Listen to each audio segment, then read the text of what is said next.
Today's the day! We're here. We're finally here. Welcome back to the Shadow No Credit Corp Emulator Tournament. Day of Sonic 06 Shadow NCW Emulator Tournament. And what a losers final we have on our hands. I think every match that's happened for like the last 4 matches at this point probably could have been a final. But this one definitely can.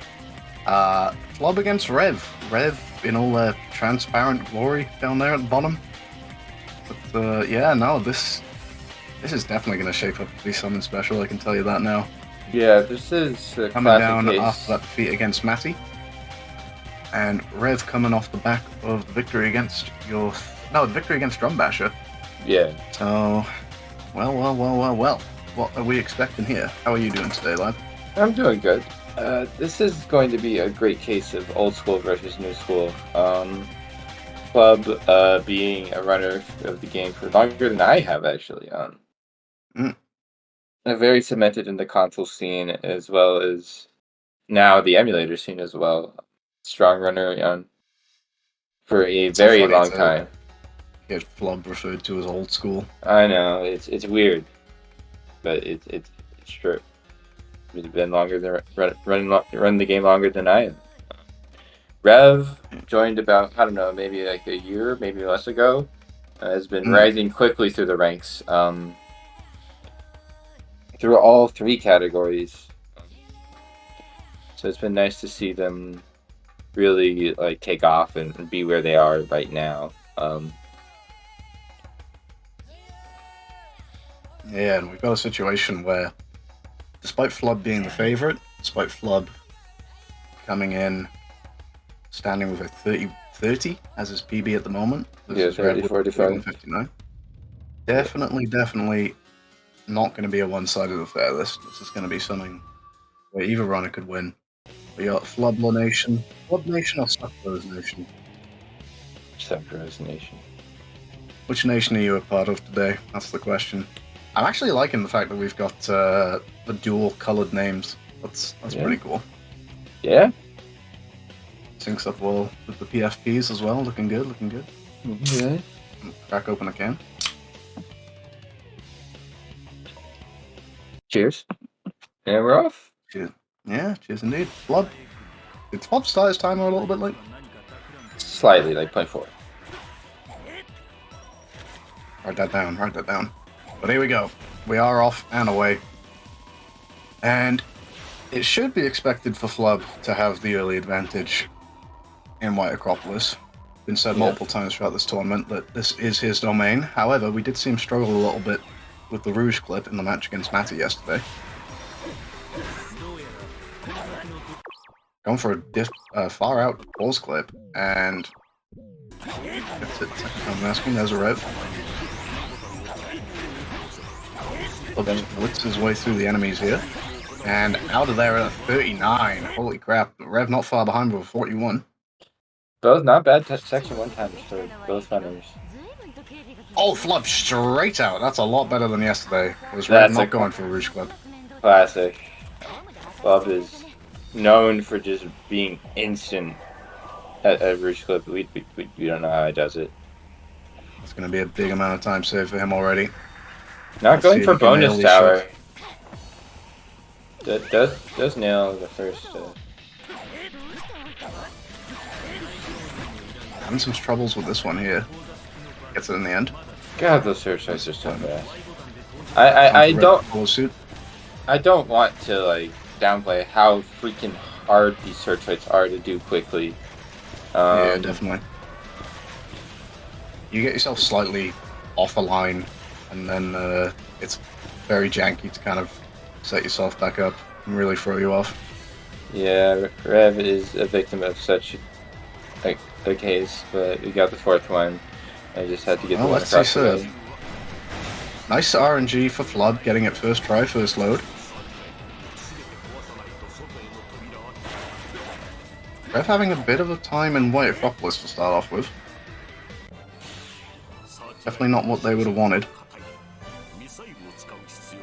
158, that's not what you want to see, really. With or without Rouge Clip. Those search sites were rough. Oh, that section very good. the flub. Yeah. Contrary to popular belief, this fight is actually fairly consistent if you know how to navigate it. And Flub was staying very far away from the back end of that tail so that he has the space for his shadow not to lock onto either side of the rail. Beautifully well done. No issues for Rev so far. Coming away with a Getting on there, 54-6. nice. Very Yeah. nice time. Keep in mind, our world record's like a very high 52. Oh, Rev! No! And they don't know how to back it up, so they... No! With 0 rings.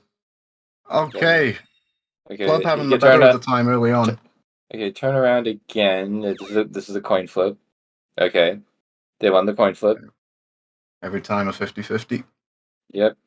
Every time you either turn around, okay, not going far out enough to turn back in. Again.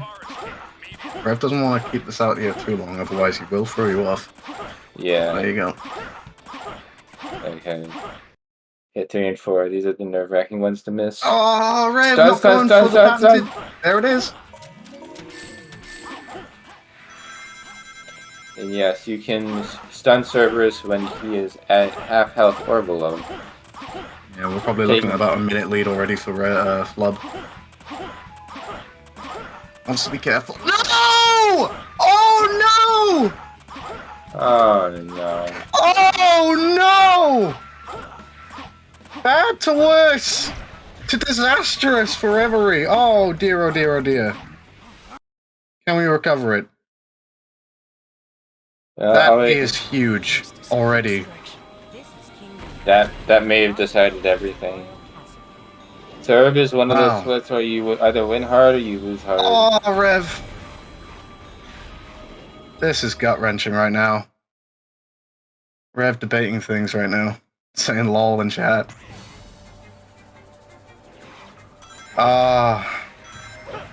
And lost the coin flip twice. Oh wait, no.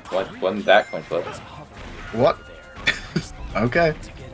Well, one condolence for Rev is we have seen Flub have his fair share of meltdowns in a few splits throughout this run. So, not over. As I say, it ain't over till it's over, but yeah, this is the last thing Rev would have wanted to kick things off. Love hitting that swing at a 43. This is going to be somewhere around a 56 or a 57. Yeah, really, really strong start from Flub. Oh my god, oh, Rob! What on earth? Rob! This is bullying. This boss fight can suck a fat one. Oh my dear, oh dear. Are we going for despawn? Yep, we are just going for despawn. We have officially... Now, despawn is RNG. He has to do the jump attack. And then, well, there we go. Reverie. Flub is having a time right now. Hello.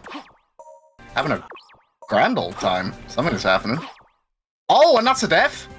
No, it's not. He still had iframes. I was surprised. It should be noted that when you do it... Flubla, flubla, flubla, what's going on? This clip is not fancy. Average clip. There we go. Oh my god, look at how much ground. 135 check. Look at that.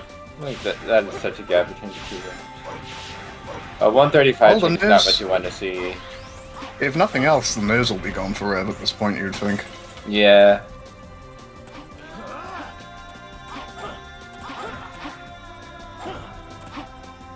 And the pressure might be on for Flub. That's the last thing any of us wanted to see. I mean, it's bound to happen at any level of play. Sometimes serve just rolls you. You don't quite understand why. Landing into the Vulcan cannon shots was probably like the worst timeline. Because that's really one of the things you can't really control is where you land.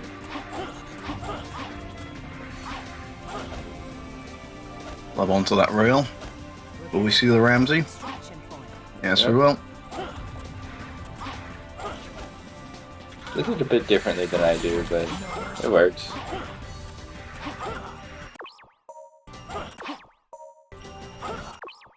These two can collectively be known as the pair of people who go for these pause clips from miles away.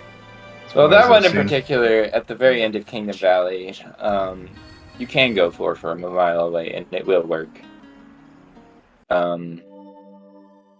See what Rev comes away with out of Section 1.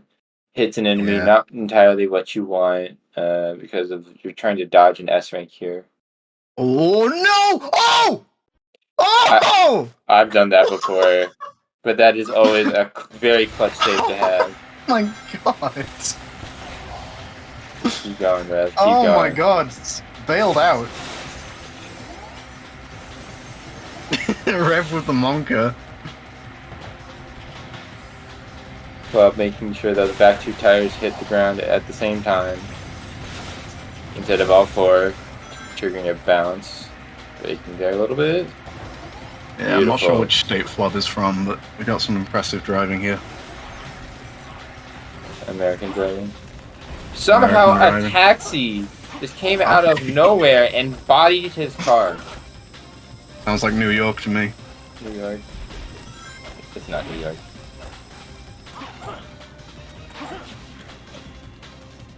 I don't know. When you're outside of New York and you're driving in New York, it's kind of jarring.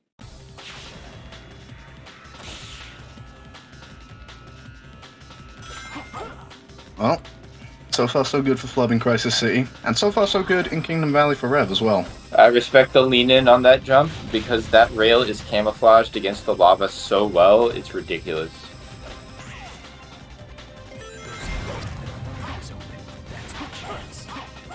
Oh. We have confirmation from our resident New Yorker, APL, that driving in NYC really does suck. Thank you for the confirmation. Rev going for an IL version of... It's Lancel's time. Flub goes for his... Oh no, it doesn't go for his normal setup that I've seen. Doesn't go for lamp sauce even. Just before the race, I heard he has thrown like whatever race he has lost into lamp sauce, so he is going to go for a very clean rockless here. Very interesting, and it has been pretty clean. I can't fault that. Well, this is incredibly fast. Anything sub 220 for my standards out of this section is very good as far as rockless goes. So coming away with a high 217, that's impressive. I don't think I've done that. What city is this? Because it's, I mean, if SA2 has San Francisco, why can't this also be San Francisco? Is it San Francisco? I gotta be honest, I'm not familiar with San Francisco, but... Burned beyond recognition, clearly. So, like... I don't know. This is just what San Francisco looks like normally? In the year 20XX, probably. I don't know. It's Mega Man out here.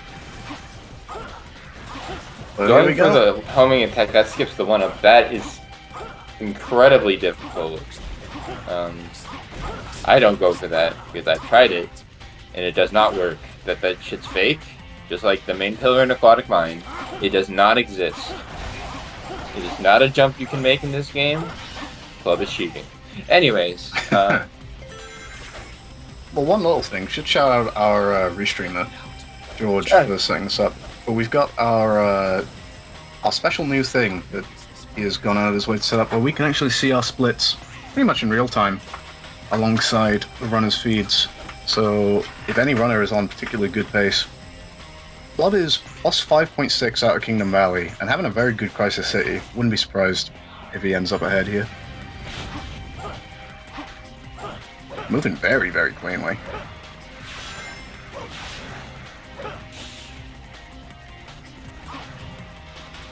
Not going for the homing attack cancel into that 1-up capsule. Respect. Getting a sub 4 Crisis City. Rockless. That is what you want in an ideal world, except for Rockless. Absolutely. It's something Yeah, I've Flub only isn't. gotten a couple times, but Flub is definitely the kind to be like, yep, sub 4 Rockless, yep, yeah. Yeah, I spoke too soon. Forgot about that lamb sauce. So Flub still a little bit behind, but playing very well. Playing basically to his PB. But we see. That I was about to say we see Sucrose. We see Reverie going for lamb sauce and yeah, we make it, we getting make it it, we make it. very nicely. Going for console rock. Oh, going for ladder. That's why we're throwing those enemies out. Oh my god, go on, might as well. Let's go! Oh, straight into the loads. Are we doomed? Oh no, we're doomed. Oh, Rev. Oh, Rev, that's so far back.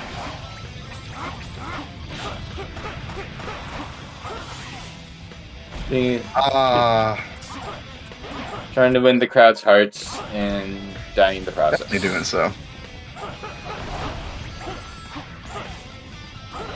Meanwhile, Flub is in Flamecore, and he was practicing this stage before heading in. Mainly looking for Chaos Control consistency. Oh, nice and far. Are we gonna go for ladder again?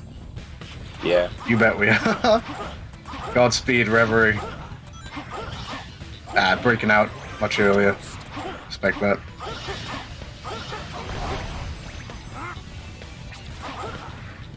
Okay, Flub hitting the checkpoint at a very high 109. Missing the bird, losing a couple seconds there. I don't agree with this On the decision. 0 rings. Yeah, no, he does this. He did this last time. It is technically faster. I don't agree with it. Let's have a look. Gets out of there. That is scary as fuck, though. I mean, he did have the check, so I suppose... One bird? Oh, two birds. Too good. Lame. Anyways. Rock salt.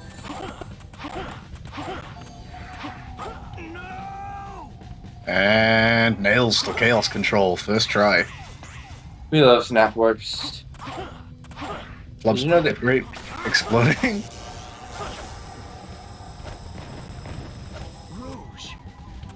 What were you gonna say there?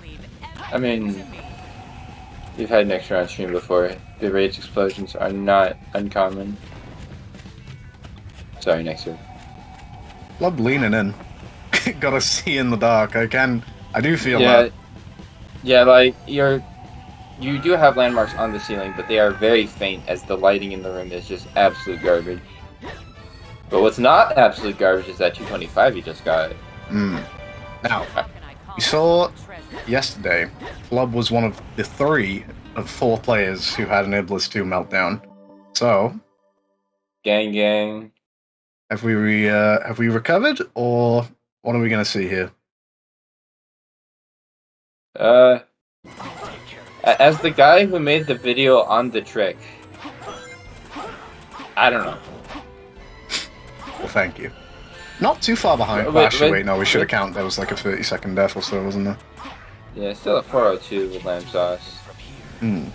Like, look what Flood pulls off here.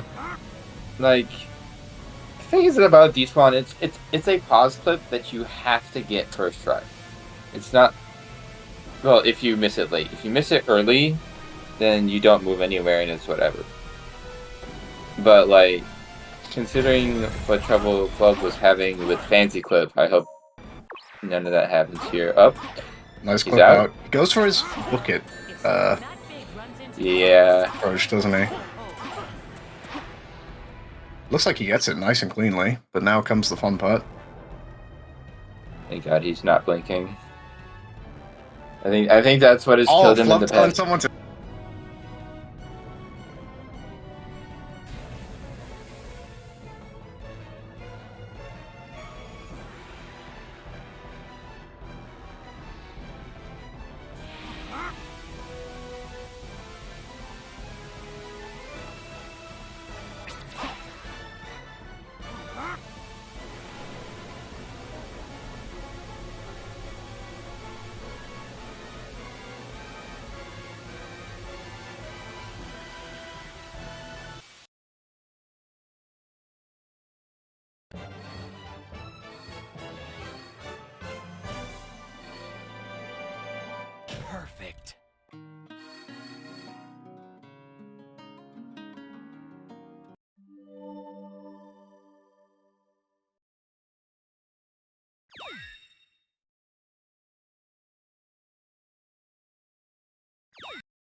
Thank you. There we go.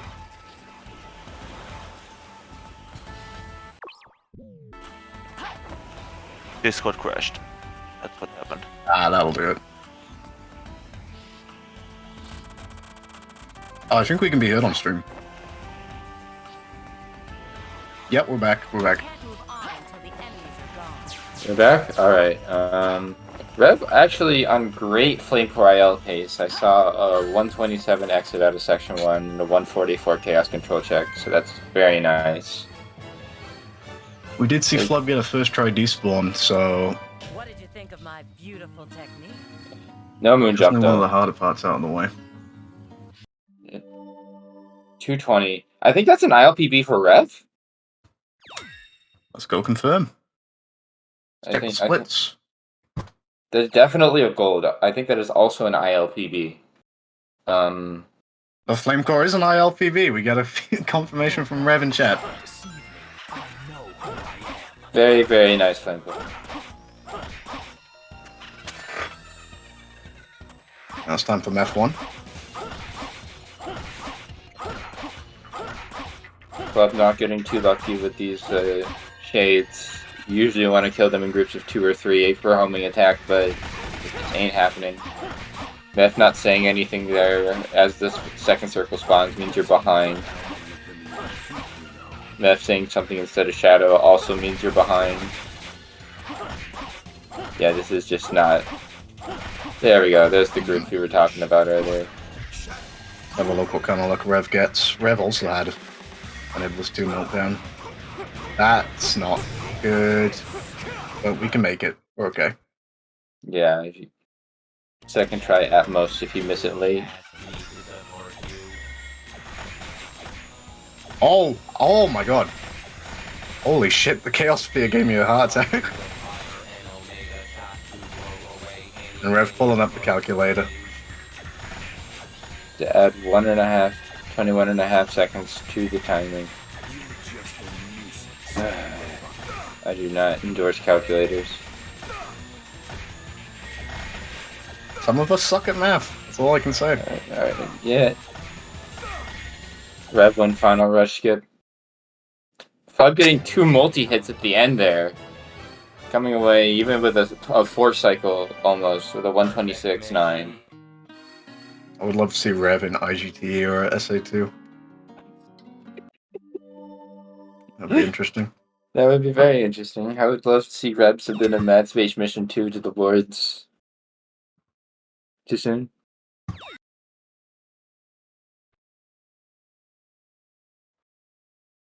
Mad Space Mission 2 would be very funny. You know, I could get a low 12 if I just mashed the treasure skill faster. That's all you gotta do. That's all I had to do. And then just do the same thing again. Nice through from Flub. It was still only 14.5 seconds behind his PB. We're playing really well. Flub doesn't usually struggle too much with this weapon. There we go. Gets out of bounds. It was Let's see more if so Rev can get timing. the smooth jump. Please, Rev. Nah, one frame too nah. late. If you hear the sound that Rouge has landed, yeah, you're too late. Let's see how Radical Train goes for Flub now.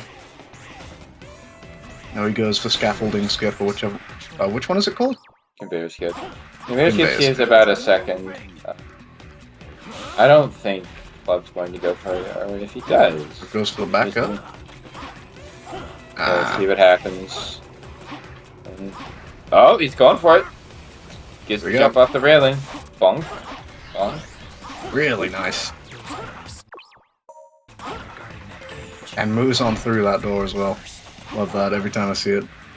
Really, really clean Radical Train Act 1 from Flood. Yeah, 46. Not bad at all. That's what you want to see from a conveyor skip time. Not much better you can ask for. No, absolutely. Flood looking very clean now. See if he goes for the early kill. Gonna assume he will. Not sure if that was intent there. He's used up all his bullets, so I would assume so. There we go. The one 13 still. I think that every day of the week. Yeah, even despite the bike. Hmm. I don't know how many cycles Rev is on. We'll see when they get out of phase 1. I can't tell because of the subtitles being in Japanese. If this is second or third cycle. What time did Rev get in Iblis 2? Oh no! Because- Club getting Oh yoinked. no! It looks like Rev golded Iblis 2 as well. Menuing. Shoutouts to menuing. Flub taking out his anger. Gale Spears. Gonna lose a little bit of time. Perfect. Okay.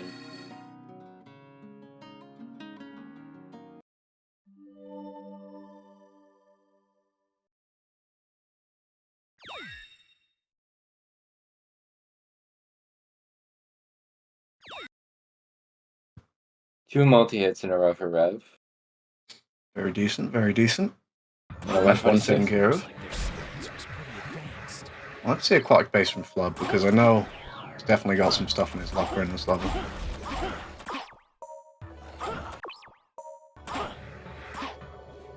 Very clean. Very clean. Start of Act 1.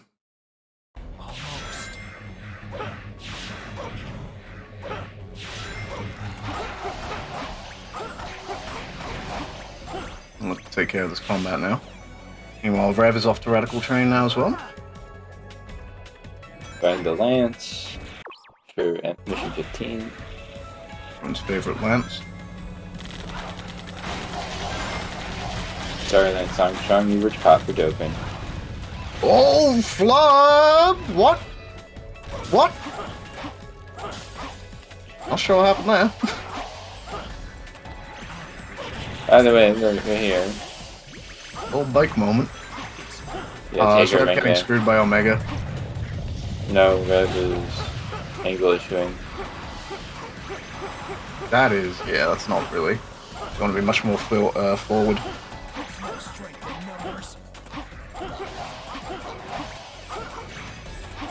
I don't think Omega is the issue though. Omega was not the issue. It was a little bit off to either side every time with the angle, but I guess we're just going for the cutscene and then moving back to the warehouse. Flub shakes the head. 125, not a time he's used to seeing, but you know. That bike That's mishap was unfortunate. It had some small bike moments, but still on a very, very strong pace. That is a very rare place to drop time, is the bike section is aquatic base. It's usually very static. We're off It's to like Wave you- Ocean now. The Wave Ocean. If you get the reference. At the Wave Ocean? Or it's the Wave Ocean? The Wave Ocean. Agent Shadow. I'm so sad we don't hear that line in Shadow NCW. Yeah, we don't get to let it play out. Oh, conveyor skip.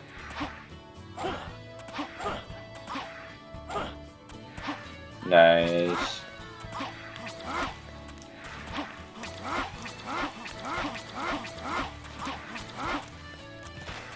Blood not getting the most accurate Chaos Spears, though. There you go. Trying to light the birthday candles, get the party favor, get out, head to the beach where the party is. That's my head cannon. There is a party at the beach. And we kill Mephiles as a result. Turned out Omega just partied a little too hard. He goes a little crazy sometimes. Brett having a little bit of a time with the Radical Train here. There we go.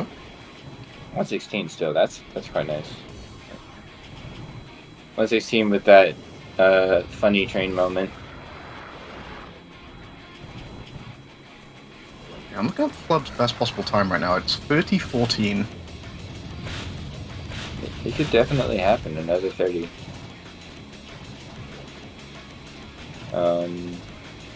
He set that world record before the tournament began. About an hour before the tournament began, it should be said. Yeah, this should do it. Even with the mishaps in aquatic base and silver, I'm just looking at where the time save is exactly. Rockless Crisis City, there's time save there. Fancy Clip.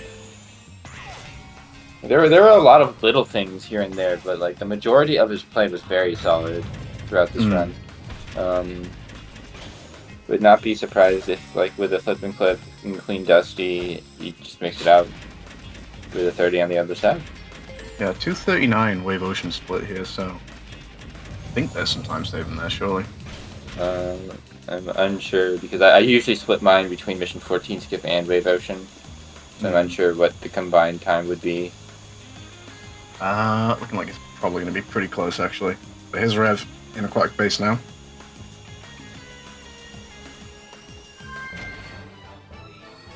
$132.6. That's a very solid time for Wave Ocean. Provided you aren't going for funny box clip or anything particularly fancy. Yeah, we're coming out about even. Gonna need something special in the latter stages of the run here for Flub to bring us back.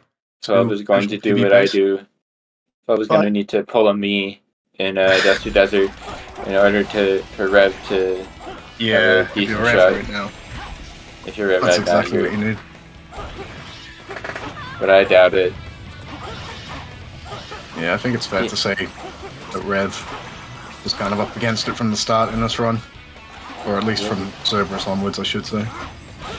Definitely not had the rub of the green. It should be noted that we take Lance so we can spawn some of the worms faster. Including this one, which actually Flub discovered that can be instant spawned. Yeah, really nice combat here from Rev. I feel like they're going to finish up aquatic base slightly faster than Flub did. With a 119, really strong. Oh, nice instant spawn on that worm. That's what you want to see. That's why we take Lance. So you can deal damage and spawn the worm from under the ground. Yeah, Flub moving nice. 58. Usually you want to see about 55 with Lance, but you can't have everything. Sub 1's still very solid. There's a car. There's a car. There is a car. Alrighty. Well, here we go. Time for Rev to make the most of what they got. Flub off to Dusty now. Rev having a tough time with this jump here, but gets it now. And for Flub, Flip and Clip could be the great decider. 20 seconds behind PB right now, so it would seem.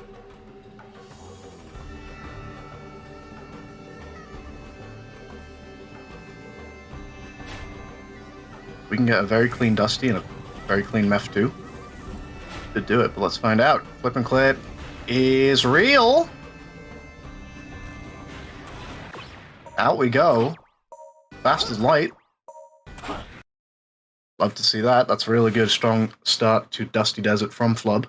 It's just a bit. Meanwhile, Wev heads to Rave Ocean. Rave Ocean? We're having a party, alright. Well,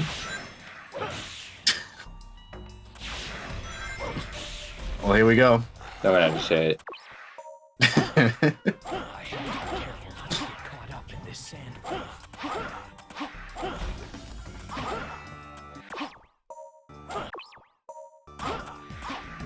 So far, very good in Dusty from Flub. Accidental lock on the enemy there. Yeah. Costing him about a second. That's all lock-ons do. A little too high on that clip there, and again, that'll Flub's do not having the best of luck with pause clips. Pause clips. Yeah. His entire run.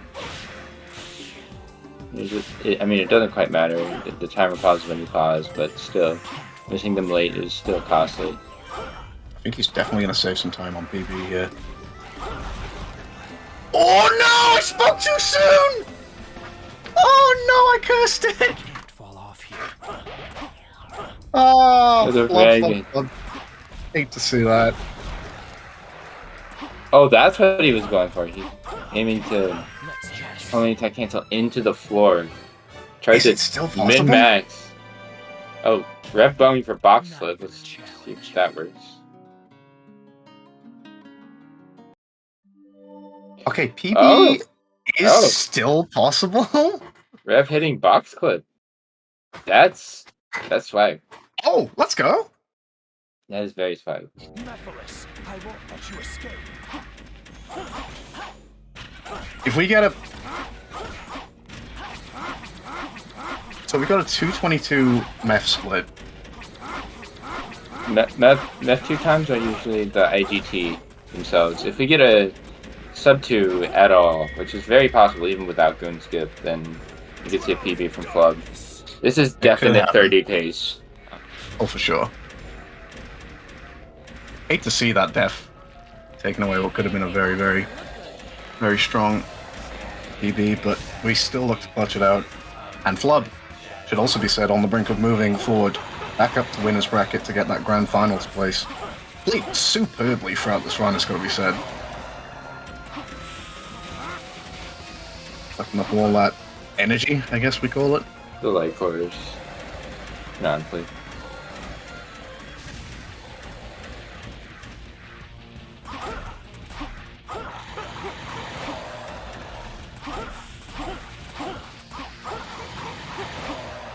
Love moving nice, that should be enough.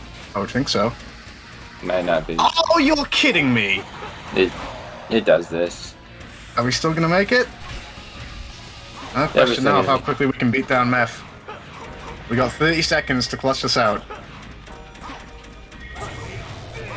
It's misdirected twice. Okay. Oh, this is gonna be so... This is gonna be tight. Oh no, I don't think he knows how much damage he has on Meth. Ah, This is definitely more than 3. Ah!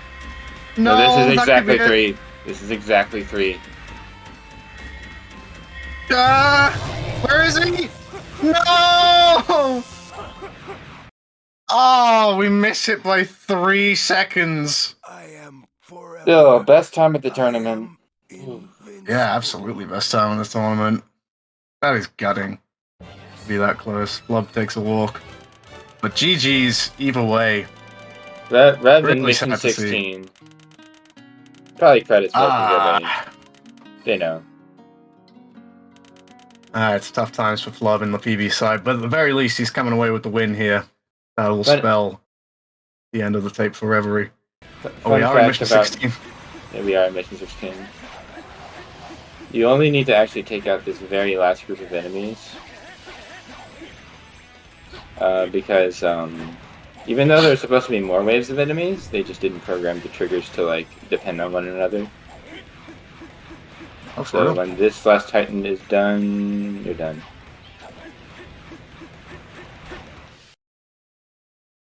Yep.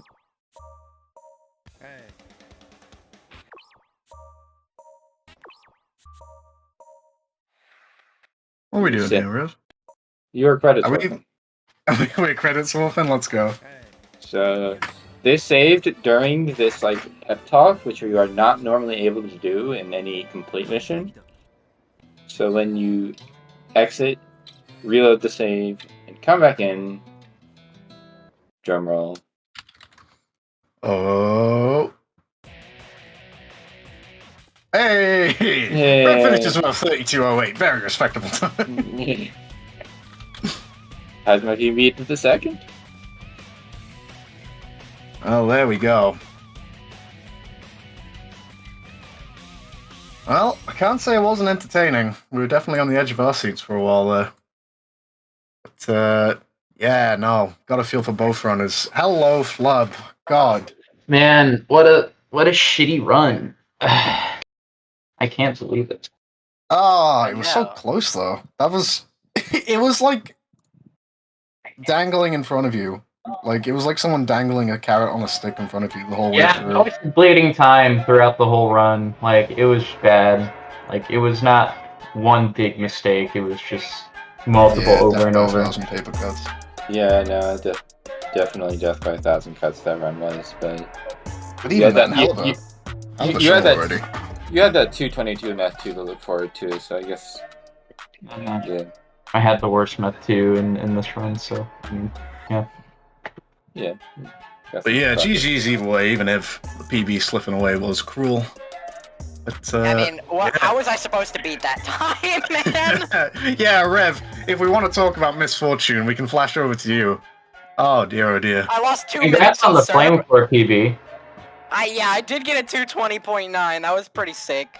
I golded Iblis 2 as well. I got a 127.8, which is tied IL record. Technically 3 ways, officially 2. Yeah. Like has a 127.8, but hasn't submitted it, SMH. But it's like, I got ladder in a race, and I got box clip in a race, so, you know. Yeah, I saw box clip. I was like, ooh.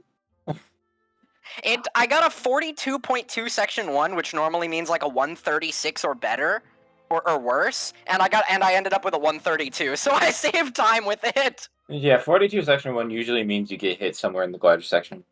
Yeah. Once. The glider was ass, and then I ended up walking away with a 132. But yeah, no, both of y'all played pretty well. Honestly, may not have been All up to things standards. May have included dog, but Yeah, dude, if it wasn't for Serb, this was like 31 pace. that's a lot of runs. But I completely understand. Yeah. I got literally the exact opposite serve. I got a 54 serve. So I mean, I know, dude. It's such horseshit, Yeah, you can man. play You're watching the stream? Why do you watch the stream? Why do you want to Why- spoil yourself? Well, so I don't have I'm a nerves. stream watcher. Yeah, I'm a stream watcher It's myself. like, I watch it, so I'm like, okay, I just lost a minute in Serb. I need to know if he loses a shit ton of time in Iblis 2, so I don't go for stupid strats and lose potential time save. But you didn't, Yeah. so I went for stupid strats.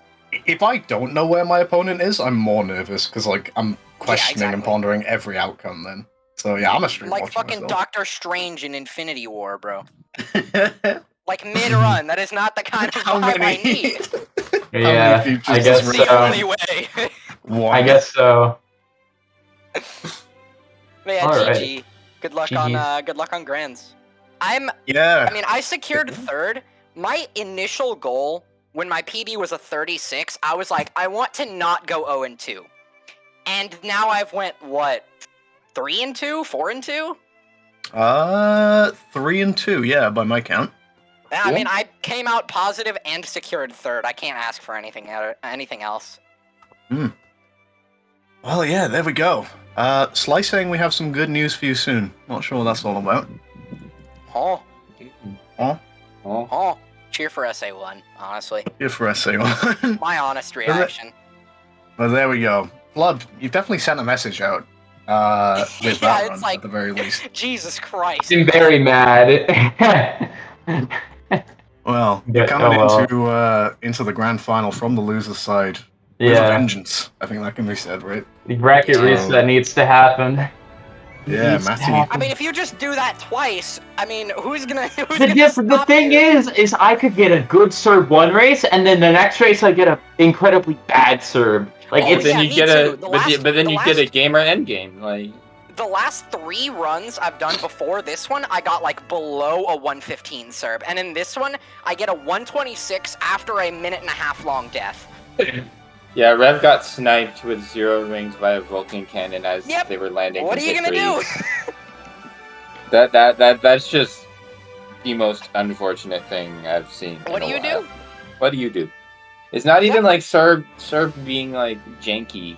It was just Yeah, it was a You- decent you serve. were- I just you lost were- my rings and got owned. you just lost your rings and got launched into the wrong part of town in the wrong time of day, you know? Yeah. That was it. But yeah, Oh god, his world is playing. I need to stop this. please. That song Well- sucks, by the way. We got plenty of time. The Billy Hatcher exhibition is scheduled to take place in about 18 Oh, what minutes, the so Oh, I forgot because I credit swapped. My progress is at 0%. That's so cool. Awesome. That was my first time doing that credit score, by the way, and it is as easy as as Gordon made it out to be. William Hatcher on its way. William Hatcher. Let's go. Big Indeed. fan. But yeah, no, so coming on into it, then we have our third place. We have the bronze medal secured.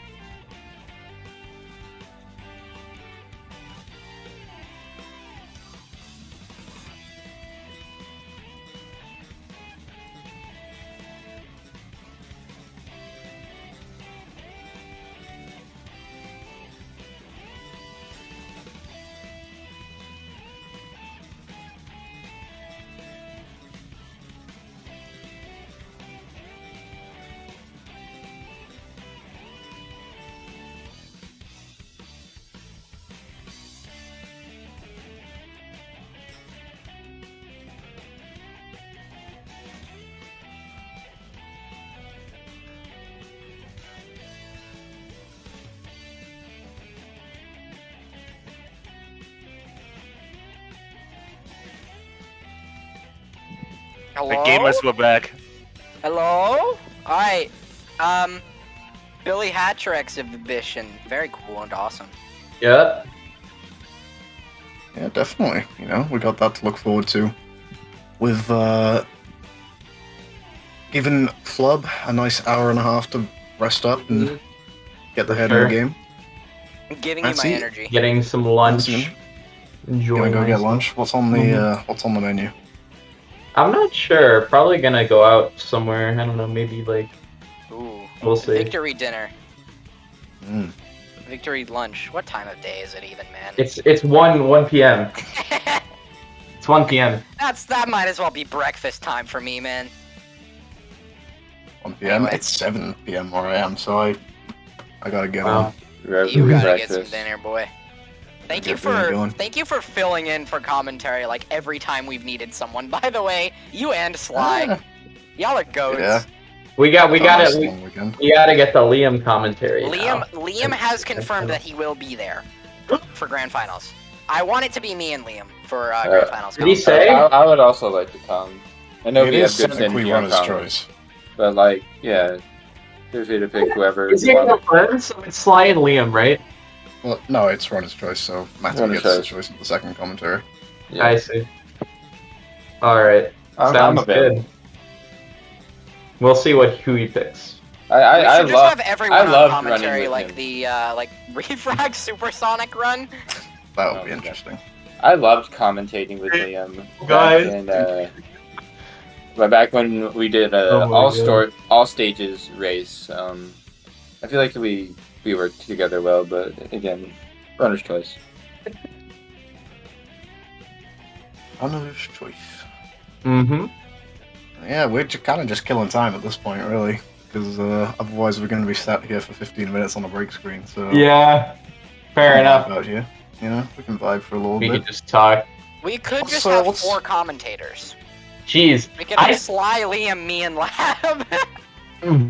Jeez. Yeah. Oh my gosh. Now that I'm thinking about it, literally, like, minus that, like, what is it, Fancy Clip meltdown I had, the Mepless 1, the Radical Train was fine, Aquatic Base I lost like 15, Wave Ocean was fine, Mission 5 I lost 5 seconds. Like, overall, I could save like 40 seconds on everything. I mean, yeah, On that this is what the entire song run. best says. Yeah. What was your You'll, Wave uh, Ocean? Hold on, what was your Wave Ocean though? 131, I think. It was a 132.6. Oh, it was 132? Okay. Yeah. It was 132. I got a 132. Actually, I think I got a 132.5. Thank God, dude. Box clip saves the day. Mine was a fat box clip, so. Yeah, What but have your I'm feelings better 'cause been I on did box the clip. tournament as a whole so far? I think it's great. I am very happy that this game is getting the love it deserves. Because as someone who's been running the game for 3 years and have been waiting for an opportunity to have, you know, some sort of competitive thing with the game, I really like it. Like, I am enjoying this a lot. And even though I wish there was some more people, you know, coming in, I'm still glad it's happening. And, you know, I'm happy that you guys were able to get this going. I'm excited to Yeah, see for sure. more 06 We need tournaments. we need to do a Sonic NCW We need to do tournament. Sonics. I need to be beaten by Flub by 4 minutes again, but in a different category. I mean, it's gonna be less because I mean you have to remember like Sonic does a lot. Story, great idea. Let's do that. Yeah, let's do that so that Maddie just insta wins. It's like we'd either need to get Nick or Maddie would just win. Nick, That's how the Maddie, last story would freaking go. last story rival battle would be the craziest stuff. That would be crazy, like a 1st to 5. Yeah. Speaking of rival battles, that's coming up soon. We got some Rise good of stuff OG? cooking behind the scenes for that. Sorry, yeah. Lab, for forcing you upon. I mean, Red Active, Yeah. other member. I guess we can confirm that match at the very least is going to be happening on the next rival battles. We got Labras defending his title for the first time. I know this is not the Against- thing you wanted to do, but hell. Up against the challenger Reverie, who tragically missed out on the Project 06 title, so coming for Labras's throat now. Hate to see it. What are you up to right now, Rev? What are you doing? I'm schmoving. I'm just chilling. I was gonna go get lunch, but I'm going to. Thank God he's gone. Goodbye, Lab. Yeah, I think we probably are. We probably have killed enough time now. Yeah. So Thank God, I we'll hate time. wrap things up. All there. right. Well, thank you, Thank both fucking God gamers. he's Yep. GG gamers. Thank you both. GG for hopping on. GG's. Have a good luck one. in I'll the see you final. in an hour and a Please half. submit your PB. I will after the tournament's done. Please. I will. Alrighty, gamers. Sayonara. Goodbye Bye. forever, gamer.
Hello, my name is Exelor.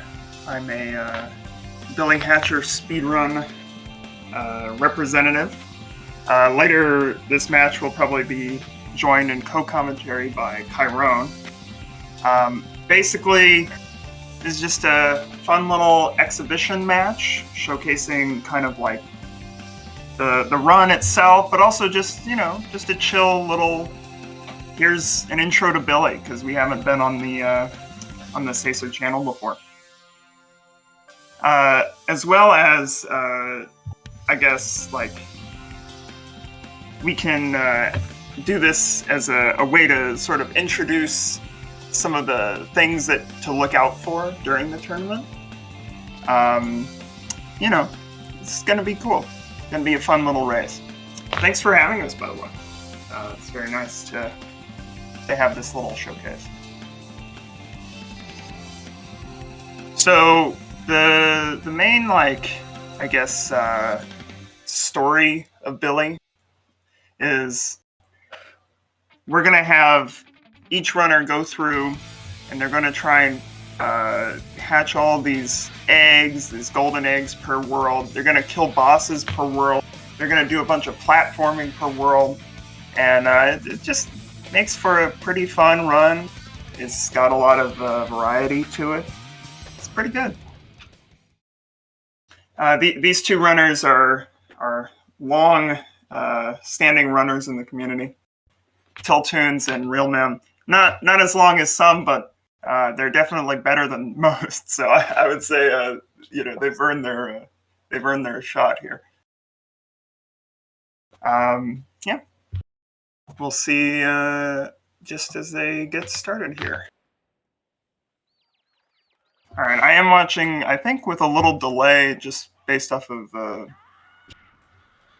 watching the screen share or whatever, but you know, I think it'll be synced up. The first level has a lot to go over in terms of how the game actually works, but we're just gonna, you know, go over sort of like, I don't know what the term is, maybe like not super in depth. I don't want to flood you guys with information about the run. It's more of just a fun little showcase here. So we have this little minute 30 cutscene at the beginning. Great time to talk about how this lad here, Billy, is a bit of a strange one. Just beats up a crow with a stick or something, and suddenly that qualifies him as, I don't know, savior of the chickens. It seems like a very, very strange start to the game for me. You see his other friends there. We'll see them later, except for one of them who we will intentionally not see later, thankfully. But, yeah. All right, getting started in the first level here. We're just gonna run over and pick up our super suit, our little chicken hat, and I guess it's like they call it a comb. It's the little red thing on top of a chicken. And this is gonna allow them to run around eggs. Basically, without the suit on, you can't like grab an egg and push it around.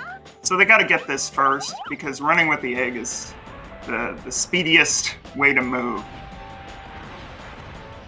One element of this, they're going to be dashing everywhere, just because that's super fast, and they're going to scream over and over again. So look forward to that. Yeah, I see. Real Mem's timer started at 11 because he's on emulator, and emulator has slightly faster loads in a few places. So it's just like a evening factor. It doesn't really, you know, the game will look the same. It'll just run a little faster. They did a thing called an egg KBC, where they basically push themselves through a wall using an egg. This guy, really smart and funny guy, Exelor, invented that. He's kind of cool. But yeah, basically here they're grabbing the golden egg. This is the first mission of every world except for the last one, where you grab a golden egg and you hatch it, which will save the elder of the world, and he'll bring back morning to the area. He'll make it daytime. There is one little fun thing here. They're actually going to hatch the red egg, even though they're not going to use the red egg in this level. So you'll see them talk to the elder, spawn the emblem, go ahead and cock-a-doodle-doo on the other egg, and then just immediately disregard it. And the reason for that is, by hatching that egg, it like stores in the game that you've hatched it. And so later on, when we actually need what's in that egg, it won't give a little text box explaining like, oh, here's the animal's name and his powers or something. Like you won't see that because it counts it as already being hatched. So it's just a little fun thing, since they have nothing else to do at that time, and they already have the big egg ready to go.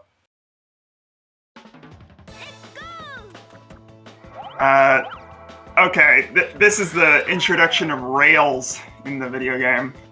Rails are very poorly programmed in this game, and for many casual players, rails are the bane of their existence.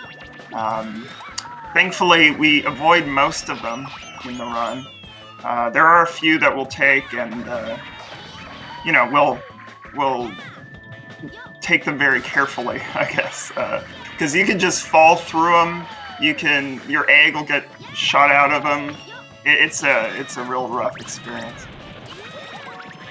Here they're growing the Wincomb egg, which is a green hack. When it's large enough, they can bounce off the cage, like Tilton's just did, and roll up to that higher platform. You get a slightly higher bounce from a larger egg, so they just kind of exploit that to skip having to open the little cage and get access to the higher area. All right, here's the first boss fight. You got Aragekko. He's pretty like tame, I would say, compared to some of the other boss fights. But it brings up the important point, which is bigger egg does more damage. So they're going to get a larger egg and deal as much as they can. Basically, this guy's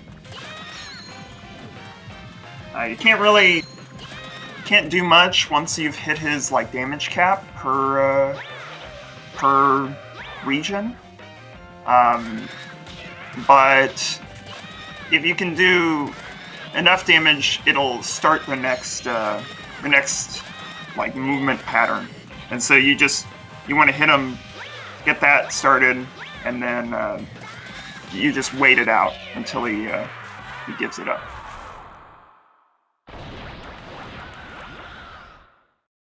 Now it's interesting. I'm seeing this little comparison on the bottom right. During the tournament, I think it's funny because a lot of people split for different segments.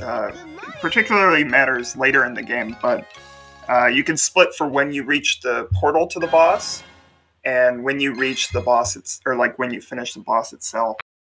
So it's just kind of I don't know if those will really like. Everybody has different splits. It's very complicated. Normally, after killing a boss, you would talk to the Elder, who's going to tell you to go to the next world. But they actually hit select, like they pause and hit select, stage select, because they already collected the emblem, so they can just not talk to the guy and just go to the next world because they already know how to. You just move your cursor over there. So we're not very polite to the elders, I would say, but they brought back sunshine and we let them out of the egg, so I think we did our duty. So one component that's a little bit, we'll see if it comes into play here, but probably not, Different eggs, like every egg in the game, basically, has different preferences on fruit. So there's like a large fruit, which is 5 times a normal small fruit.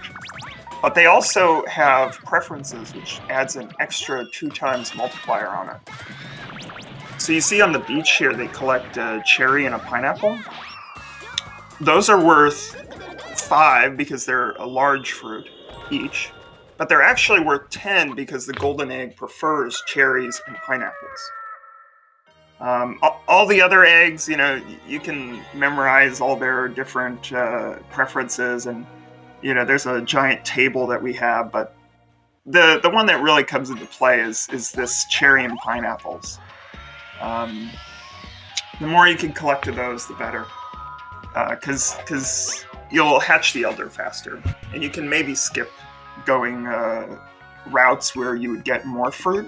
If you get like really good luck, then you can avoid having to go over there and get the extra fruit. Alright, we're entering Pirate 2. This is a fun one. There's basically these giant cannons. Hold on.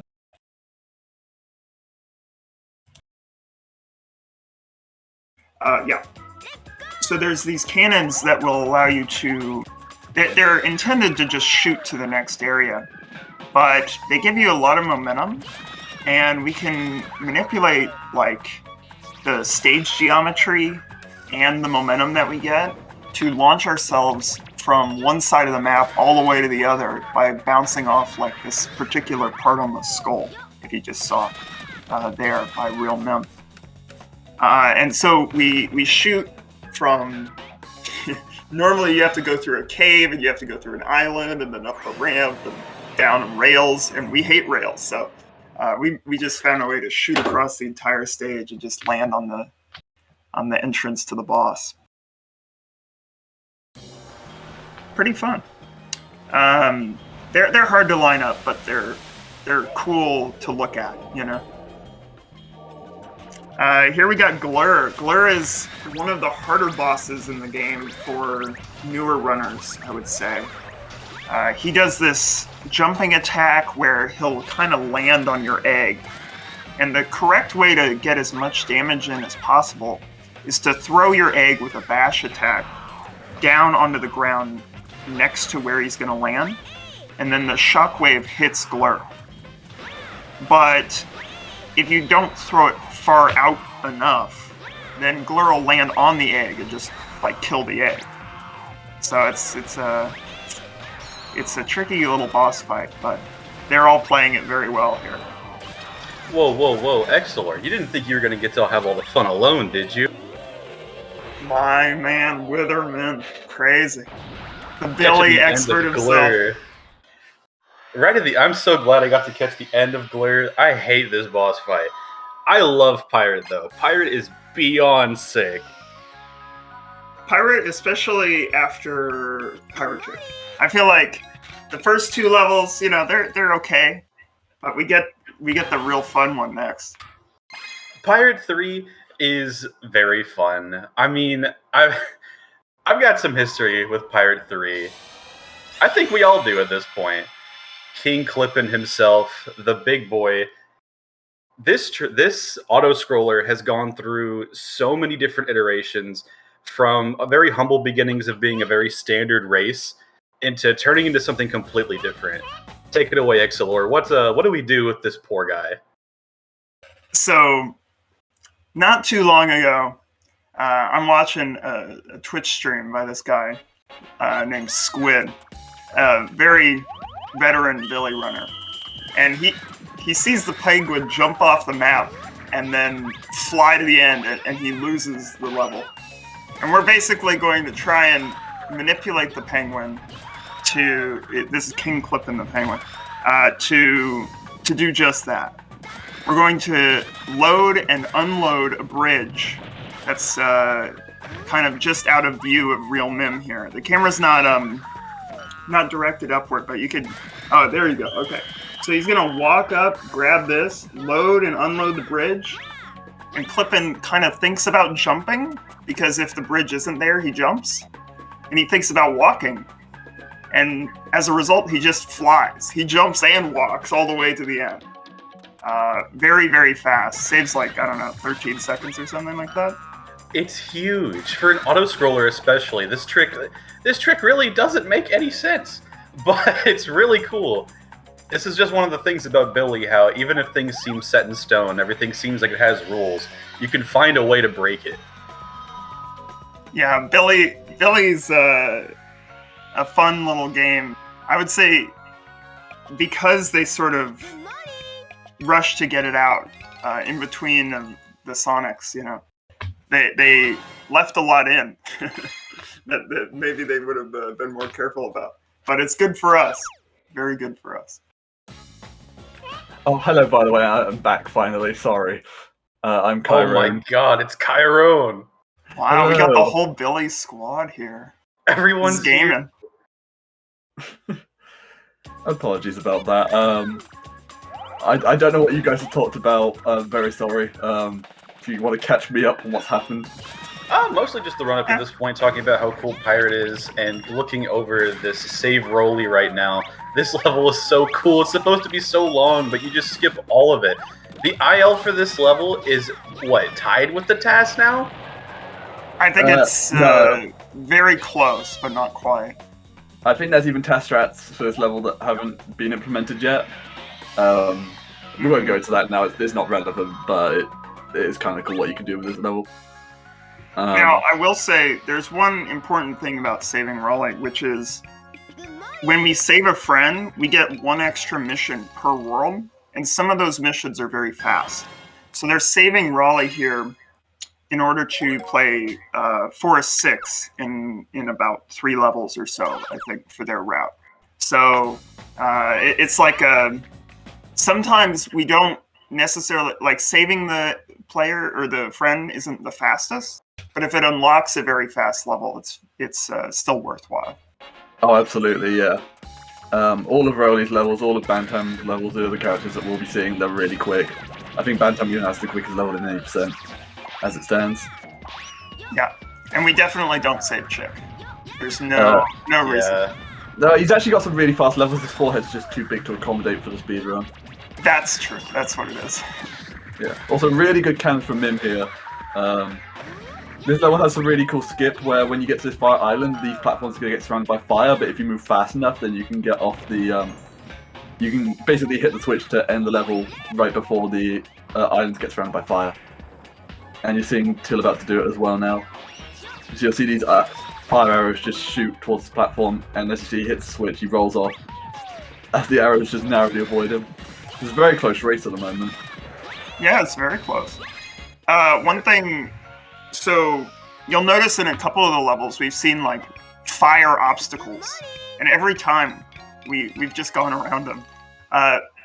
Normally, that's, like, the game trying to get you to hatch Clippin, a smaller version of the guy we just raced in the last level. But that can put out fires. But we just avoid doing that for the reason that they're all skippable. Almost every gate and almost every fire is skippable. Oh, Real Mim's on one of the hardest levels of the game right now, and he failed probably one of the hardest clips as well. Cat clip is extremely difficult. It requires very precise manipulation of the cat enemies, and then furthermore, once you do manipulate the cats, you have to jump onto a very small hitbox with Rolly's very small hitbox, not the egg, but Rolly herself, to clip through that wall. Mim did miss it, therefore had to back it up on some giant cats. I think this might be the first route divergence that we've seen this speedrun, where Children's has actually gone to Forest 3 instead of Forest 6 right now. A lot of these Billy Hatcher speedruns will do different routes, depending on what levels they're comfortable doing. I don't know how much this route will diverge after this point, but Mim's about to go for a B clip here. Is he going to get it? Yep, beautiful. Yeah, I believe Mim and Till just kind of swap their order of Forest 3 and Forest 6. So we'll see if Till gets the cat clip versus, or like when he plays it next here. Yeah. Forest 3 is a fun level too. Yeah. We can talk Didn't about it briefly. You didn't really get talked about it. It's one of my favourite levels. It's got some of the best movement in the entire game. The one thing I want to see though is I want to see if Mim's going to go for the chick bounce, which is one of the coolest tricks in the game that saves 0.5 seconds. It's a very small time save. Yeah, when I do it, it saves negative 0.5, I think. I haven't figured it out yet, honestly. The little chick just runs around and kicks my egg around. Very clean KBC from Mim there. Let's see Till get this cat clip. Nope, neither of them get it. Oh, Till's going for a backup though, actually. As Mim's getting... Oh no, okay. Yeah, I think the dream's over for Till. That's a shame. He's going for the chick bounce. He hits the chick bounce, flies over the gate. So one thing that Mim did to back this up is he did a cat clip off the purple cats. Instead, Till just opted to kill the cats. I think, honestly, if I remember correctly, I do think... Oh, Mim saved. Very close call from Mim there. Almost getting what is called a Billy moment, where basically his egg would have landed on the platform, but Billy would have fallen down. But he saved that with a very well-timed air roll. Yeah, the reason, I guess, just, you know, we'll see it again in Dino, but the reason that the chick bounce, like, does anything, I guess, is when there's these props that are non-destroyable, and NPCs can as well, but basically you can trick the game into thinking you're inside it, and it shoots you out as fast as possible to, like, put you not in an object. And we can manipulate that by bouncing and then using the air time to bring that velocity, like, to where we want to go. And we'll see it in Dino 2. It'll be an even more obvious example. Now both runners are into the third world of the game, Dino Mountain. We're going to see if either player get good RNG here, because if it does, it means we can do a very cool trick. Mim does get good RNG, so we're going to see a trick here called ECSS, which stands for Elder Cutscenes. I have to remember what it meant for a second. I found the trick and I forgot what it meant. So here what he's going to do is he's going to hatch this golden egg and immediately die. What this does is it overlaps the Elder Cutscene with the death transition, and basically just skips the entire cutscene whilst the new checkpoint flag has been set. One thing it does do that you might notice is it does turn off the music. I don't think you'll be able to hear it right now. It turned off the music and the level's still nighttime, but this does save a variable amount of time depending on which level you do this in. I think for this one it saves around 5 to 7 seconds. Yeah, definitely this is one of the sort of more optional ones, and other levels have more time save gained by it, but everything helps. Yeah, so Till didn't get the RNG to do it. Mim tried to do the PDR, which is one of the faster movements to finish the level off when you have ECSS, but failed it and had to back it up. Till actually doesn't have enough fruit, so he has to go quickly grab some backup fruit. But yeah, because Till didn't get ECSS and that fruit thing, he has put himself quite far behind real Mim now, to the point that he's only just entered the Elder cutscene as Mim's exited the level. But of course, Dino 2 is coming up, and Dino 2 is... Oh, X-Law, you know how deadly Dino 2 can be. Yeah, I'd say there's a lot of potential for this race to either equalize or swing in either direction after Dino 2. Yeah. It's an extremely long level, and there's also a boss at the end who can throw you into lava where you instantly die. So yeah. Now, anyone who's been paying attention to the commentary booth in the bottom left will recognize the character that's about to hatch from this egg that Real Mim's hatched. There we are. It's Richie. Let's go. Richie will basically be used throughout this... no, I'm about to explain a really cool trick that Mim was going to do, but he didn't get it. Either way, what Richie does is he has the power of Ice and Illusion, and that will be used to cool off these hot dino heads up here. He has to do this 3 times to unlock the boss portal. He's having some difficulty with these hooks, though. These have weird collision if you mess them up. I don't know why. you left it too early. Yeah, so if you leave the platform too early, all the hits don't fully register. So there's always a bit of waiting you have to do on top of these platforms for a moment before you come off. On Til's screen here in just a second, we'll see that sign bounce. Real Nim did it as well, but I just want to mention it here. So I also want to mention quickly that Til's done a glitch called storage, which we'll explain in a moment. But right now this is the sign bounce, so he bounces into the sign and gets a huge launch out of it. More or less what you have to do is just bounce and hold into the sign, you'll get the launch, and if you hold forward as you bounce away, you just carry that momentum. So Till jumped backwards onto Richie as he hatched, and it basically stored the cutscene of him befriending Richie, which is a very, very minor time save, but it's quite a cool thing to do. Yeah, it's a very flashy glitch, if anything. You use it to show off. Let's see. Mim does make a cycle. There is a cycle you have to make here. There's a lot to talk about in this level, honestly. Oh no. Oh no. Not quite clearing the lava gap there from... Yeah. So, the thing that makes this level so brutal is if you do die, you have to hatch Richie again. This can be quite a slow process as well. Especially here. There's like, the fruit are really spread out. And that dino is trying to kill him. Yeah, I think, you know, it's not too bad, honestly. With the fruit in the corner there. Yeah. It's just not like, if you die earlier in the level, you can kind of get through a lot quicker. But this is what I mean by Dino 2 can really make... can really change the... I can't think of the word, Exlor. I'm having England problems right now. I hear about this. Yeah. No. I don't have that problem myself. No, yeah, you're lucky to be American, so you don't get England problems. But yeah, this is an example of how Dino 2 can really change the outcome of a race. For example, if we were hoping to keep this race even, we're hoping that if anyone here was to make a mistake, it would be Real Mim, because he was ahead. But unfortunately, Till got unlucky with that death there, that he's put him quite far behind Real Mim now, unfortunately.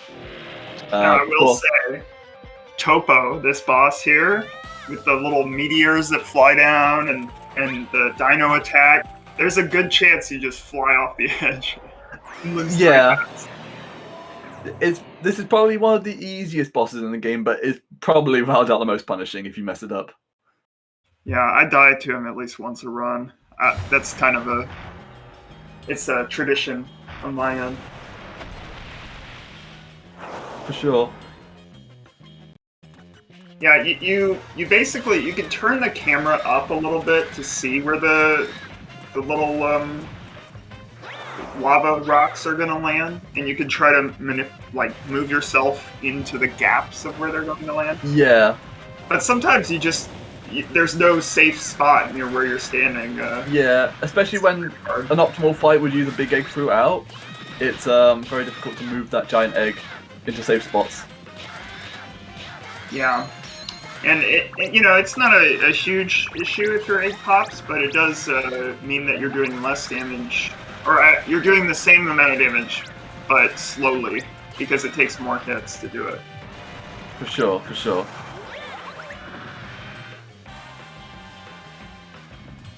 Real Mim's about to go for the legendary Kai spot, the strat that everyone forgets. So here he's basically, because the arena's a giant donut and where Topo goes is RNG, we do a strat known as the Kai spot to basically finish the level on top of the emblem by basically having Topo slam his head down on what is known as the Kai spot. Basically allows us to just grab the emblem a lot quicker. Mim did hit it, which is a very quick emblem grab because of that. Yeah, no. So I would say this race is still fairly close. Yeah, for sure. At the end of the day, Till's only got one more phase of Topo to go. Compared to Mim. And we still, like, if this was after Sand 2, it would be a little bit more... we'd have a better idea of who would be ahead or who would be up behind, but because we haven't got to Sand 2 yet, this is, this could still go either way. Yeah, Sand 2 is known as one of the, I would say, probably one of the hardest, but only...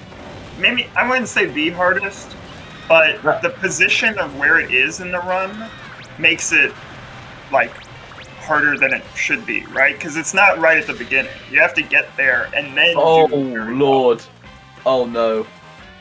This is really bad for Till. He's got deadly spinning Topo. You know how I've said this before loads of times, but Topo is the most deadly boss when he's out of the ground. That's why. You just can't. He doesn't stop. Does manage to kill him that cycle though, which yeah. is But we're about to see on Mim screen another ECSS setup. This one's very easy to do in Blizzard. Unfortunately, yeah, we're so focused on Till we kind of miss a lot of it. Blizzard 1's a really cool level. One of the most recent levels to get completely rerouted, I would say, ever since the discovery of ECSS. We used to grab all our fruit on this slide with our golden egg and then hatch at the bottom, but we found it was just faster to jump off the side of the top of the tower and grab very fast fruit in that general area. We're going to see it now from Tiltoon's perspective as well, so we should also check that out. Yeah, the little snowmans at the bottom there, after he's gonna jump off, have like the good fruits, right? They have like the pineapple and they have the cherry. So yeah, you can grow the egg very quickly, die, and then go to where the emblem spawns. Literally in a matter of seconds. It's really good. And those fruits are always the same. Like, and he's going for a tree. It's random. He's gone for the tree long jump there. Is he going to go for fire hoop though?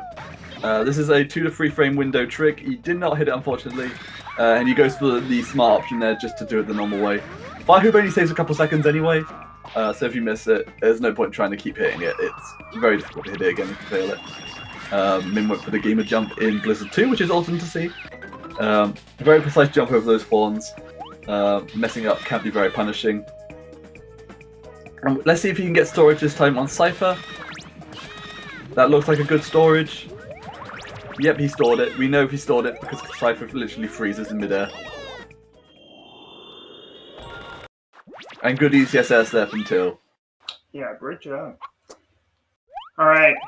This upcoming boss fight on Real Mim's side is another one of those hard ones, right? Like the casual players don't like moles. They don't like Glur either, but moles is probably the worst.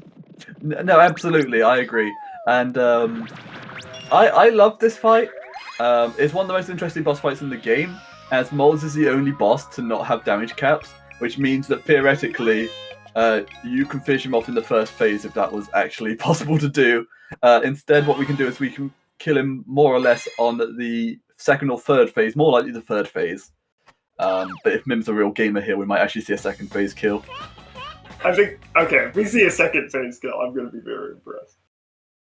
The God Cycle. So we're going to see him hit moles 9 times here. This makes the second phase a lot more manageable, because after 9 hits, the boss becomes a lot more faster and a lot more difficult to actually avoid and slash grow fruit, because these fruits will spawn from these ice balls here. Oh, we have a broken egg. This is what Tiltoons actually needs right now. Oh, actually, to be honest... Oh, is he not getting enough fruit? Oh, no. Actually, no, to be honest, he hit moles once, and that's more than enough. If he gets perfect hits here, he can kill him. I said perfect hits, and these don't look perfect to me. No. Unfortunate.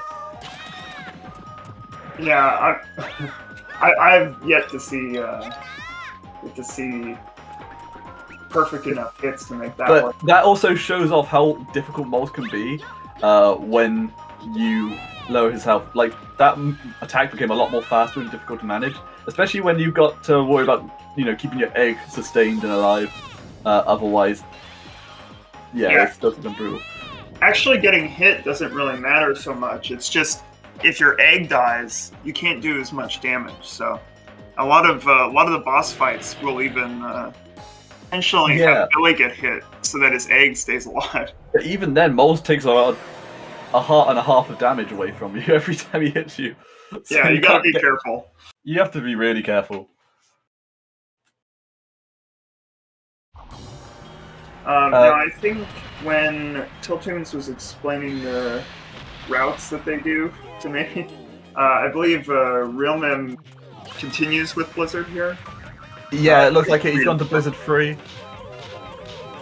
So let's see if Tiltoons can do the very fast moles fight strat. Unfortunately, we didn't see it from Mim. So keep a close eye on Tiltoon's stream for a moment, especially as Mim's going into a level that's mainly just dashing. So we see one strawberry.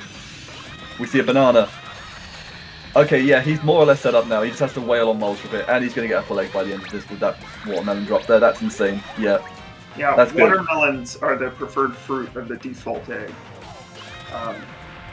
And now we're going to see walk, jump, dunk, walk, jump, dunk. Sorry for interrupting you. I just wanted to explain the general kill there. So as you saw, Mole's health just got absolutely shredded by that full-sized egg and that rhythm of movement that Till just did. Yeah, fun little level on Real Mim's side. Made a snowman.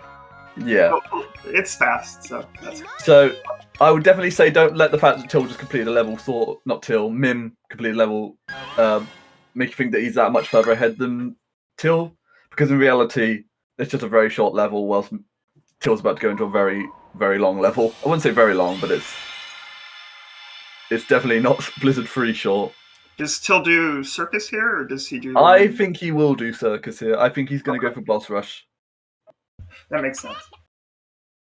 Which I don't know if we talked about how the routes truly diverge, but a lot of runners do something called Boss Rush, which is where they prioritize getting to Sand 2 as quick as possible.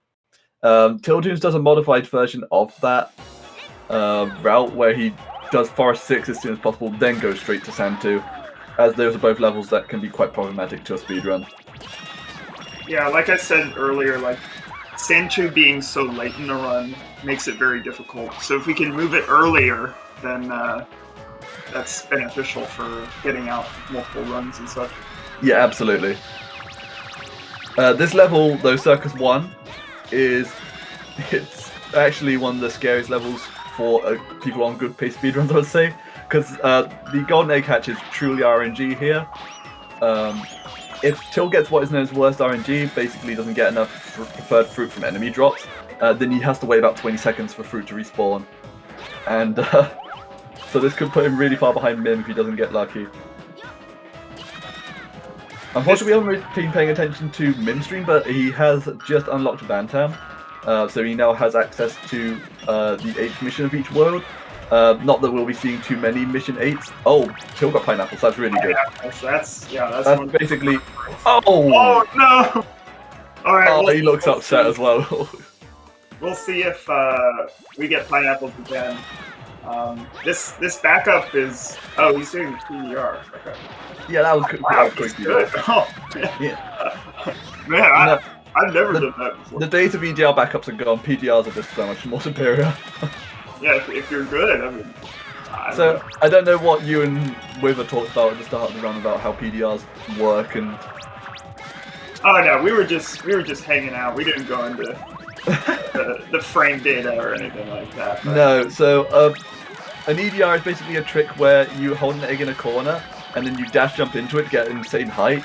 A PDR is basically known as Pedro's egg dash ricochet. It was found after the egg dash ricochet, where you can basically achieve the same result by shooting an egg and dash jumping as it returns back into you. PDRs are a lot more versatile than EDRs because the corners required for an EDR are very limited, and also EDRs results vary a lot, so PDRs are a lot more consistent and a lot more versatile. So what we used to do in Circus 1 there was an EDR to get to do that giant skip that Till has just done twice. But basically PDRs have ruled that out now. It's a lot more easier to do. Yeah, I would say, once you learn them, they're probably easier to do. I still have yet to pick that up. Yeah, it's quite a new tech PDR. I say new, it's about 3 years old now, but it's but I mean, compared to like the age of like an EDR or an ESB, they are very new. Yeah, my strats are stuck in 2018 or so I still gotta update them. And the thing about PDRs are that they would normally damage a small egg, but because a golden egg actually has a unique property where they can't be damaged by other eggs, that we can just literally get a boost off Mim's giant egg there, and he's able just to do that skip without having to use another small egg. Alright, let's see what fruit we get here. Till has entered probably one of the scariest levels as well, Circus 2. This is another reason why a lot of runners opt to do Boss Rush, because he has to do 2 PDRs back to back now to do double out of bounds. So he hits the first one on his second attempt, that's fine. And now he has to... Oh, good save, good save. This dash jump can be very janky because of the wall collision, so he needs to make sure that he hits this wall at a good angle, not to get this dash jump. But there we are, he got the dash jump. And he goes through the wall. And now he has to do it again to get on this next door frame. If you don't do this and you just play the level normally, there's basically RNG mirrors that spawn like little enemy. You have to kill the enemies to progress type of thing, and we would rather not have RNG, so we just go out of the map and fly through the. It's pretty fun. Did you see what RNG Mim got? I unfortunately was. It was normal RNG. It was normal RNG. Yeah, just. I think he had one more cherry than necessary, but other than that, it's fine. Just standard. Ooh. So that's what Till just did there. Is probably one of the scariest tricks in the run as well. Basically, he just hit the switch whilst it's surrounded by fire, but the problem with the area that Till's in is no other eggs because of the skip that he did. So if he messed that up and broke his egg, he basically would have had to reset the level and gone again because he wouldn't have been able to get through the door. Yeah, needing an egg there is makes it very scary. Till's going to Sultan, but now let's kind of have a look over on Mim's side and see what he's got to. Let's see how he does it. Double out of bounds is, this is one of the scariest tricks in the game. He's doing the same way that Till just did. This is a very fast, but very, I wouldn't say it's inconsistent, it's just a lot more difficult to manage well. Especially with the wall jank. Oh no, what happened to he got sucked. Oh wow. I haven't seen that animation before. Intentional movie goes, Tiltunes just got sucked. But Mim doing very well with his double out of bounds here. Mim's playing really well at the moment. Sultan pulled like one of those Doctor Strange mirror dimension things on Till there, so he basically couldn't move and just had to wait for a little bit, which is unfortunate.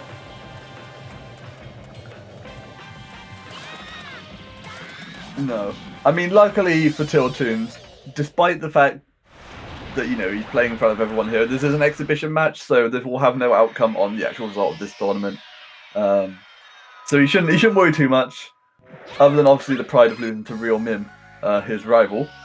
I don't know if you've talked about his rivalry, but basically for about a year now, Real Mim and Tiltunes have been rivals in Billy.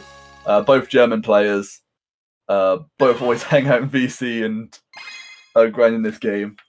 Real Mim at the moment has the higher the better any percent time, but their races are usually very close. Yeah, they're it's nice to see, a little friendly competition with the runners. Yeah, makes for a more I can always look at VC or watch a stream. Yeah, it's great. It makes the community feel a lot better. And it's all friendly, Yeah. I mean, doesn't have to be, but it is. No. So Till has now entered Sand 1. This is the final level of the run that will see ETSS. Well, I mean, it's also the final Golden Egg level, so... will he go for Crow Bounce, though? I think he does. I think it's necessary. Oh! No, he didn't do it. Whatever. This run's now invalid. No Crow Bounce, that's a shame. Yeah, the moderators of Billy only care about the swag that's done during the run, actually. Yeah. If you have a slow time, we'll give you world record if it looks cool enough, Yeah. Yeah, Monkey actually, he's still playing like a 106, but he just looks cool, so you gave him a 103. Yeah. I definitely... Till, this game is not having it with Till today. That bee is out for blood.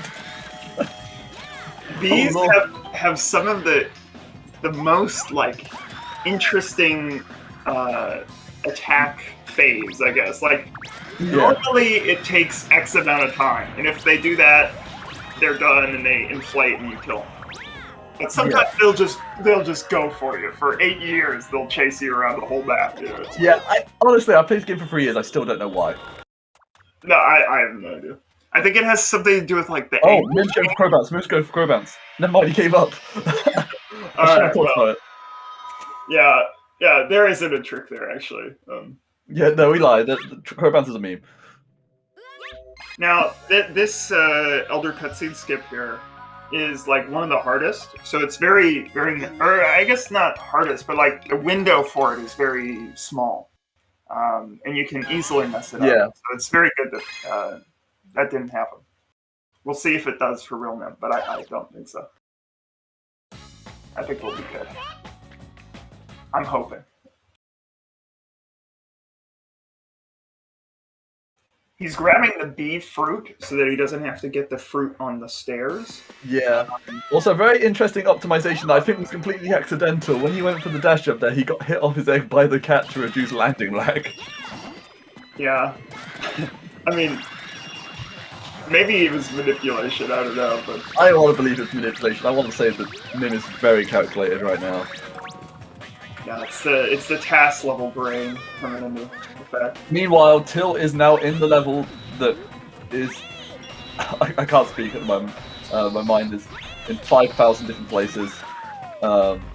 This level is the bane of every runner, honestly. Like, especially when you're starting out, but even when you get higher up, like, the tricks are just back to back to back here. We're about to have Torch Skip, which is one of the...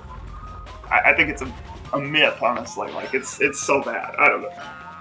It shouldn't work, but basically we take a big egg, we bounce on the side of this torch, and sometimes you just go into the sand.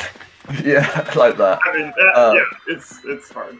I don't want to say this trick is BS or anything like that. Unfortunately, Till did just mess up the execution of the trick.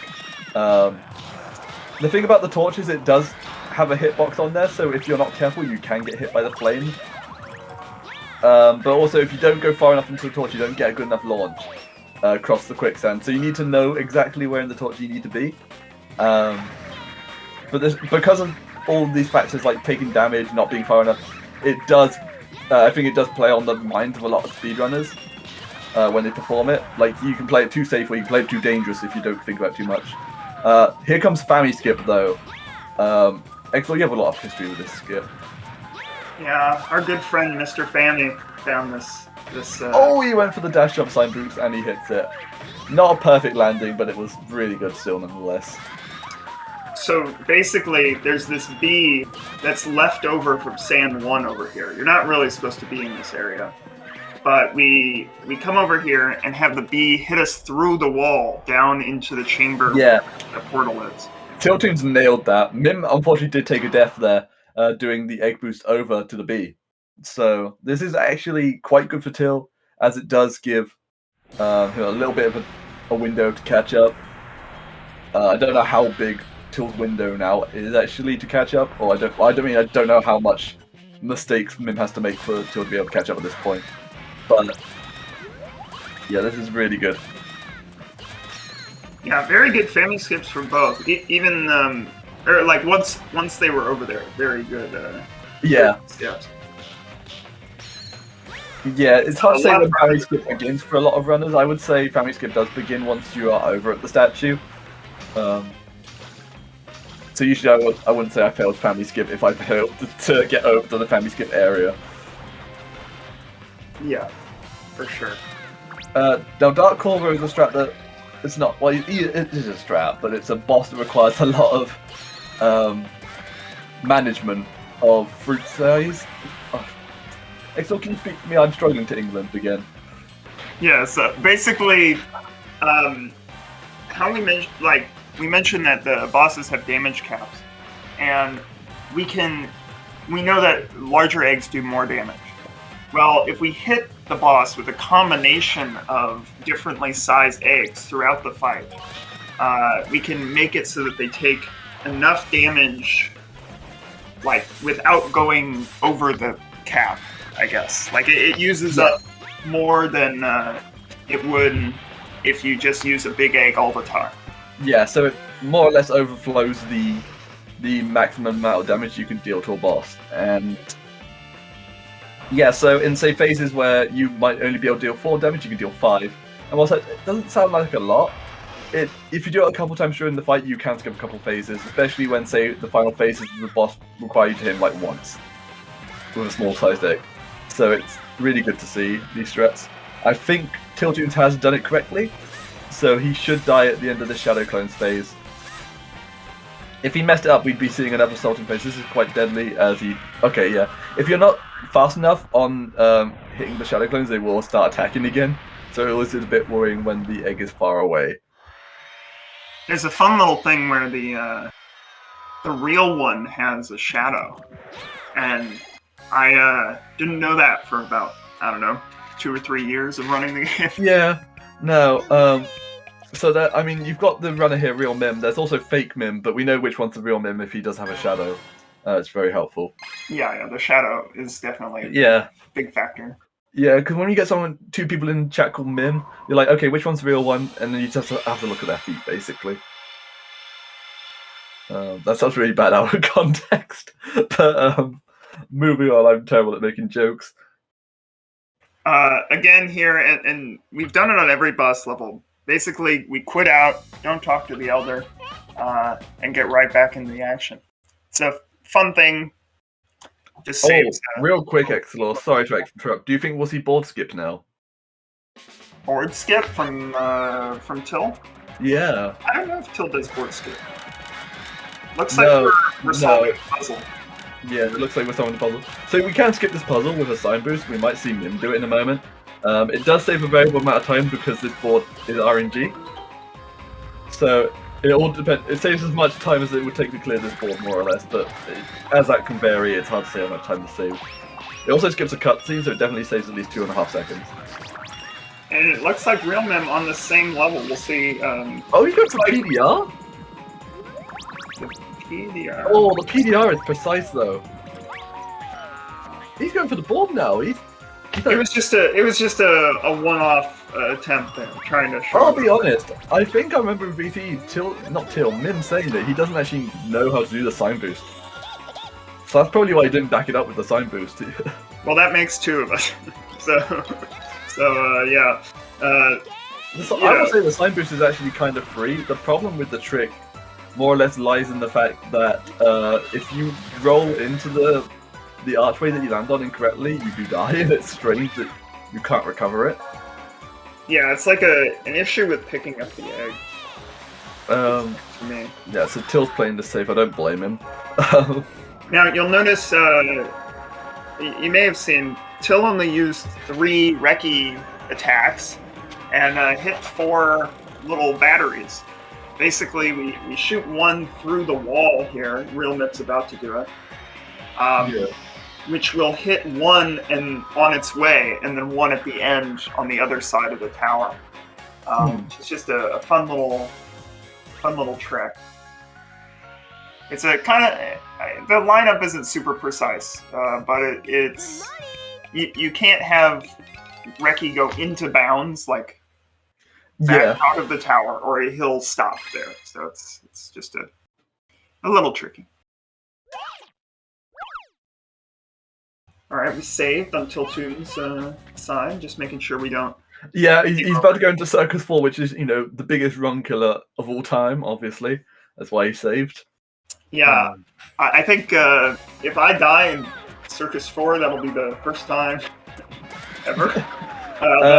I am interested to see if he does go for a sign boost here with dash jump. I don't think he will, unless he's actually a gamer. No. So there's a very...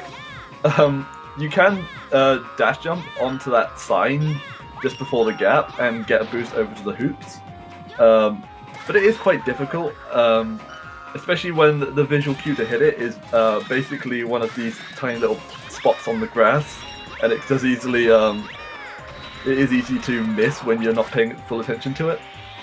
I do wonder if Mim's going to go for it, though. Mim's more like... Yeah, he's gone for it. And he hit it. Nice. Yeah, it's another one of those things where you're counted like inside an object and it pushes you out. But in this case, you're not really in it. You're just kind of on top of it. But it gives you enough height to reach the hoop.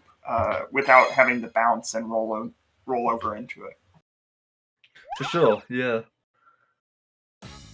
I think I don't remember if I did that first or if someone else did it, but we had a little IL battle on Circus 4, years ago now, and we were just finding cool ways like that to save just little bits of time. And now we're going into a really short level here. Oh, I don't know why there's a spot on that slide where if you do press A to jump over the gap, you do just get up. Still backed up very well though. This is a very short level. Once you do this dash jump and into these rings, you're basically at the end of the level, more or less. You just have to watch this cutscene and the level's done. Yeah, the danger of this level is that the firework cannot hit any enemies or it will instantly explode and kill Billy.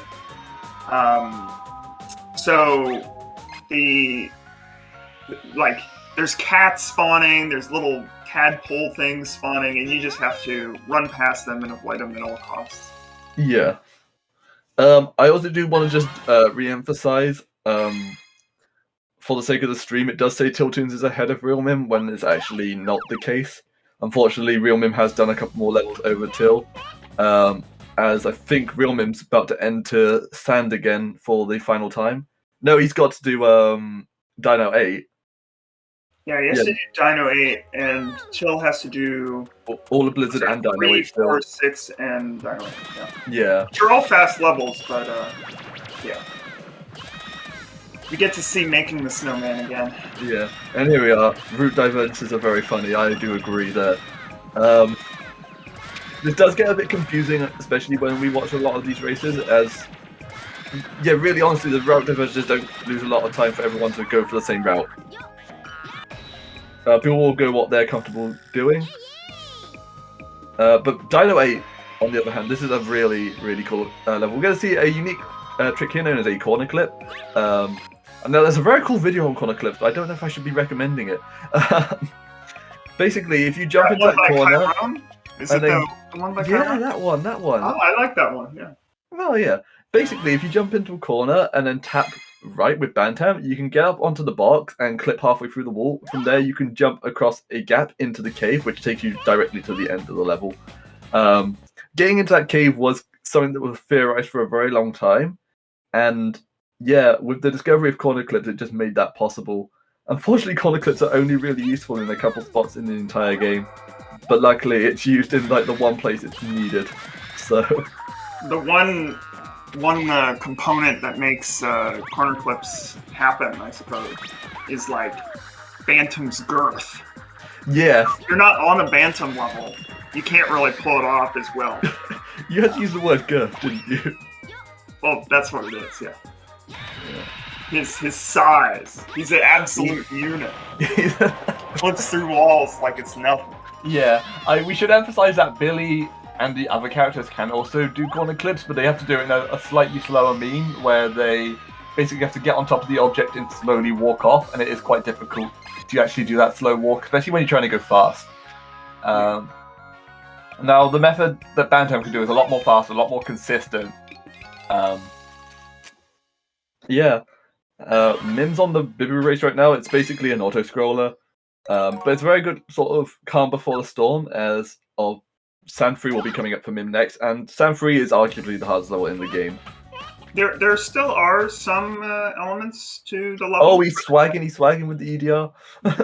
Yeah. You saw Real Mim destroying pillars on the sides of the pyramid. That's just to... If Bibu runs into a pillar, he'll like pause for a second and, almost like ouch or something, got hit by it. So we kill those just to get them out of the way. You know that Family Guy meme where Peter's like running home and he falls over and he's like, for an excessively long amount of time. It's basically that every time he walks into a pillar. Yeah, we just don't want to hurt Bibu. Yeah, no. Bibu also flies, so I don't. Yeah. Anyway, I don't really know why it's running the whole time. He could just fly to the top of the pyramid. Yeah. It's not my prerogative. It's hard to say how far Mim is ahead of Till, but now that he's entered Sand 3, it's safe to say that he is ahead. Sand 3 is basically where the route diversions would end, because basically every single speedrun of this game will have Sand 3 as it's the 26th level. As Till is not there, we do know that Mim is now ahead. And he does hit a very, very cool trick known as Kaiju, but his camera... This is an interesting... I've never seen it that high up, yeah. I think I have, but I don't know how he caused it. Basically, he clipped through the quicksand, rolled forward, and then dashed up forward whilst the camera was still looking at the quicksand. It's a very cool trick, named after a very cool guy. Yeah, self-proclaimed there. Yeah, it's fun. It's a little bit Mim swagging. Yeah, there's this egg boost, or egg ricochet, or egg we'll make up a name for it. He's swagging. And he launches onto the side of this. Real Mim is popping off right now. Let's see, statue jump. This is a very precise... Yeah. The problem with that jump in particular is the camera fights you, like, all around that area. So if you make one wrong step, the camera will turn to the right, and you won't get the same momentum, and you'll just fall into the sand. Mim's setup was quite weird to what I'm used to seeing as well.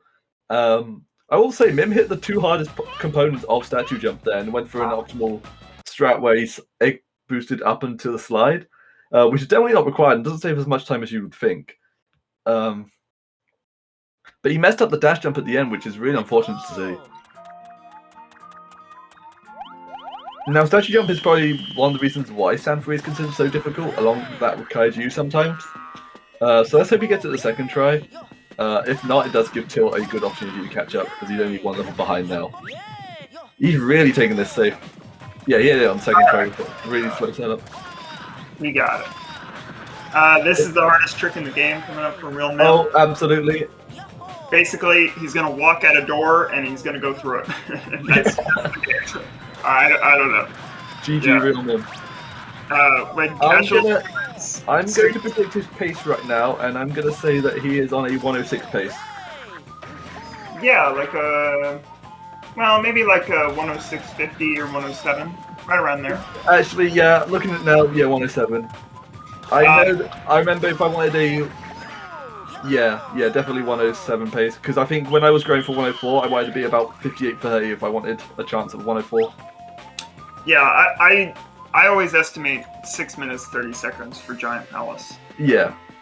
It just seems to work out around that. But yeah, when casual streamers play the game, there's some sort of puzzle that I don't really understand on how to get into the pyramid. But everybody hates the slide so much that they're just desperate for a way into the pyramid. And you just walk into the door. And it's puzzle's easy. Yeah, you just waddle it in. Yeah, you just walk in. That's all you need to do. No big deal. So Mim is now in the final level of the game. So Giant Palace, and it's still no pushover, to be honest. The first thing he's got to do is another KBC, where he's going to manipulate these cats to follow him into this wall, and then he's going to clip off their shockwave. If he times to jump right, which he did, he will go through. Yeah, it looks like Tilchan's basically one Sand 3 behind. Oh, so that IQ was beautiful. Pretty close. I've never seen a gamer go for the banana like Mim has. I don't know why he did that. It seems really slow. The nice one you can Palace skip, which is an extended sign jump, where he gets sign jump into a bigger egg, and it's going to cause him to gain a lot of height as well as speed. Enough to be able just to launch him on top of the Giant Palace wall here. He's not meant to be up here at this point in the world, but by doing so, he can get directly to the end of the level, more or less. Yeah, Billy has all these bounces, and then if you can redirect that into the direction using another egg, it's a fun little way that you can make some pretty complicated tricks. And in all levels, which is the levels not seen here, there's some other ones that are pretty nifty. Oh, let's see how Tool does on statue jump here. Oh, very close to messing up there on the jump. But he does hit the... Oh, never mind, I spoke too soon. That looked good until I'm surprised it didn't make it, honestly. Yeah. It looked like the dash just lost speed somehow. Yeah. It looked right to me, but who knows? Yeah. To be honest, I would say the hardest part of Edge Jump is landing on the torch from the slide. I think a lot of different runners will have different opinions on that. Oh my god. The moment I saw no shadow, I knew that was going to happen. Real Nim is on the final boss here, clearing pools of goop like Mario Sunshine. Yeah. The icky paint-like goop. Yeah, kind of a weird design for a final boss, honestly, but... Yeah. Yeah, it's meant to reference an earlier part of Palace that we completely skipped. So it does kind of seem weird that he's just making us clear up, clear puddles, more or less. Mim is also doing, for the second phase, he's basically forcing Raven to shoot his own missiles back into himself to expose his weak spot. He's swagging out again with some EDRs, PDRs. I didn't quite see what you did. I just saw you got a launch. Now you'll see. You only have to clear one of the pools, and you'll see Real Mim like trying to decide which one's best. But basically, the reasoning for picking one is if you can get one that has the least amount of overlap with anything else, it's usually the easiest to clean because of some. Yeah. If you clear a bit of an overlapping puddle, then don't go back to it. It will regenerate that puddle. But along with regenerating the puddle that was overlapping, it will regenerate parts of that original puddle as well. So it does. It's confusing to explain, but more or less, you think you can clear a puddle, but then more or less, some parts of that puddle will respawn. Yeah, it's just a little quirk of how the pools work that nobody thinks of organically. Like it doesn't make sense that it's like that, but it is. So we try to get the least amount of overlap as possible. Oh no, Real Mim lost his chicken suit. You can't roll eggs around anymore. Okay, so Tiltoons has now won this race because Tiltoon still has his chicken suit. Yeah, I think eggs are pretty important. Yeah, I don't know how he's going to beat this boss without any eggs. Can't really. Yeah, he's just kind of walking around taking damage. Oh, Till's going for something here. Is he going to do an EDR? Not an EDR, PDR. He is, and he did it. Oh, good. Oh my gosh. Okay, you know what? He has officially won this race now because of that. That was crazy. Oh, never mind. He hasn't won this race because Mim's got his chicken suit back somehow, and he's Super Saiyan. I think he talked to like Chicken God or something. Got his suit back. I wasn't really paying attention, but yeah. You know, it's good that he's I talked to a Chicken God once, and all I got was this stupid shirt. But good one. Yeah, no. I don't, thank you for the silence. It really. Well, you know, yeah, Mini Funy, the chicken god, talks to you at the beginning of levels. I feel like I need to make that a shirt now. It's just. Oh, Fleetle brings up a good point here. Maybe this is the IL world record for Chill. I don't know, maybe. With the PDR, it could be. It's certainly faster than growing the egg, but it's considered. Well, it's very risky to try and do during an actual run. But, you know, perfect place for it here. Maybe not IL world record, but maybe even community gold. I don't know. Oh, I meant like IL. Oh, he's going for the smiley face. Ooh. He got the smiley. Happy boy. It was a little scuff, but you know that's good enough. You know, the more scuffed the smiley face, the happier it is. But the race is about to come to a close here as Real Mim has defeated Dark Raven. The final emblem is spawning, and time will be whenever Billy grabs the emblem and his feet touch the ground. Yeah. More or less the first frame of the Good Morning cutscene. So let's see, and that will be time for Mim. Good run. 107. 107.29, really good. Yeah, we were all in a VC plotting out how best to draw smiley faces in the goop. Because one of our speedrunners, Monkey, is going to be doing this at GDQ, and we were trying to think about to draw in the puddles during that phase. None of us knew we could actually egg bounce onto the puddles. Except Yeah. for the Billy, the Billy Master. grandfather or whatever.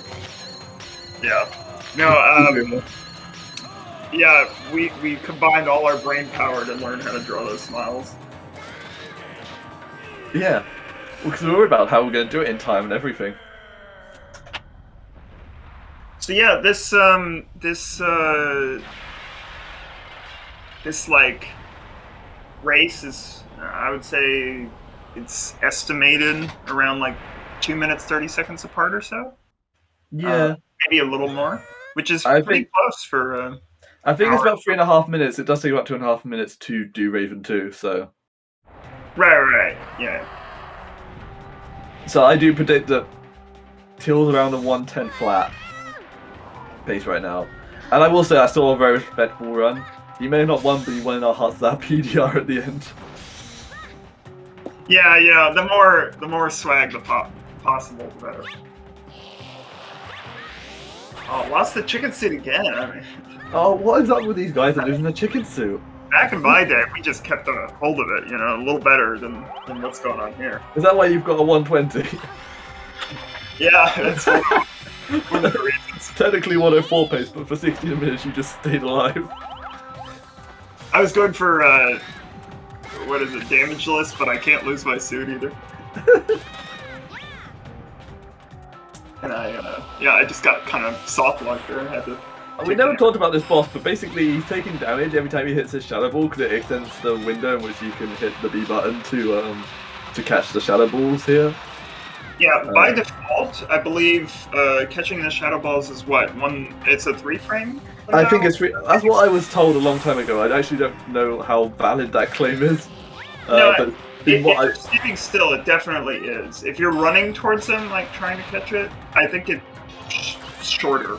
I don't know how much shorter, but yeah. Yeah, it's pretty hard. It makes us sound cool when we say it's 3 frames, so it's 3 frames. Well, yeah, it's pretty hard to do. But if you're invulnerable using iframes from taking damage to the ball coming down, then you have more of a window. So that's why we do it. God, I could have been more wrong predicting that time at the end. We were masters off. Yeah, 111 flat. I predicted 111 flat here.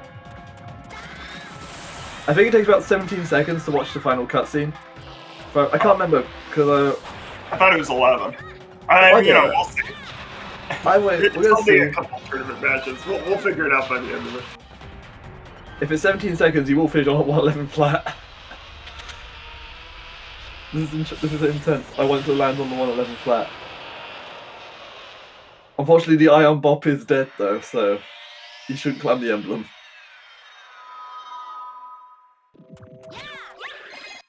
Ah, 111.02. Good run though. Yeah, still a good time. Definitely a fun race. Yeah. I don't know how this works. Do we want to get the runners in to talk about their run, or? Yeah, I'm not sure how it works either, but I'll say that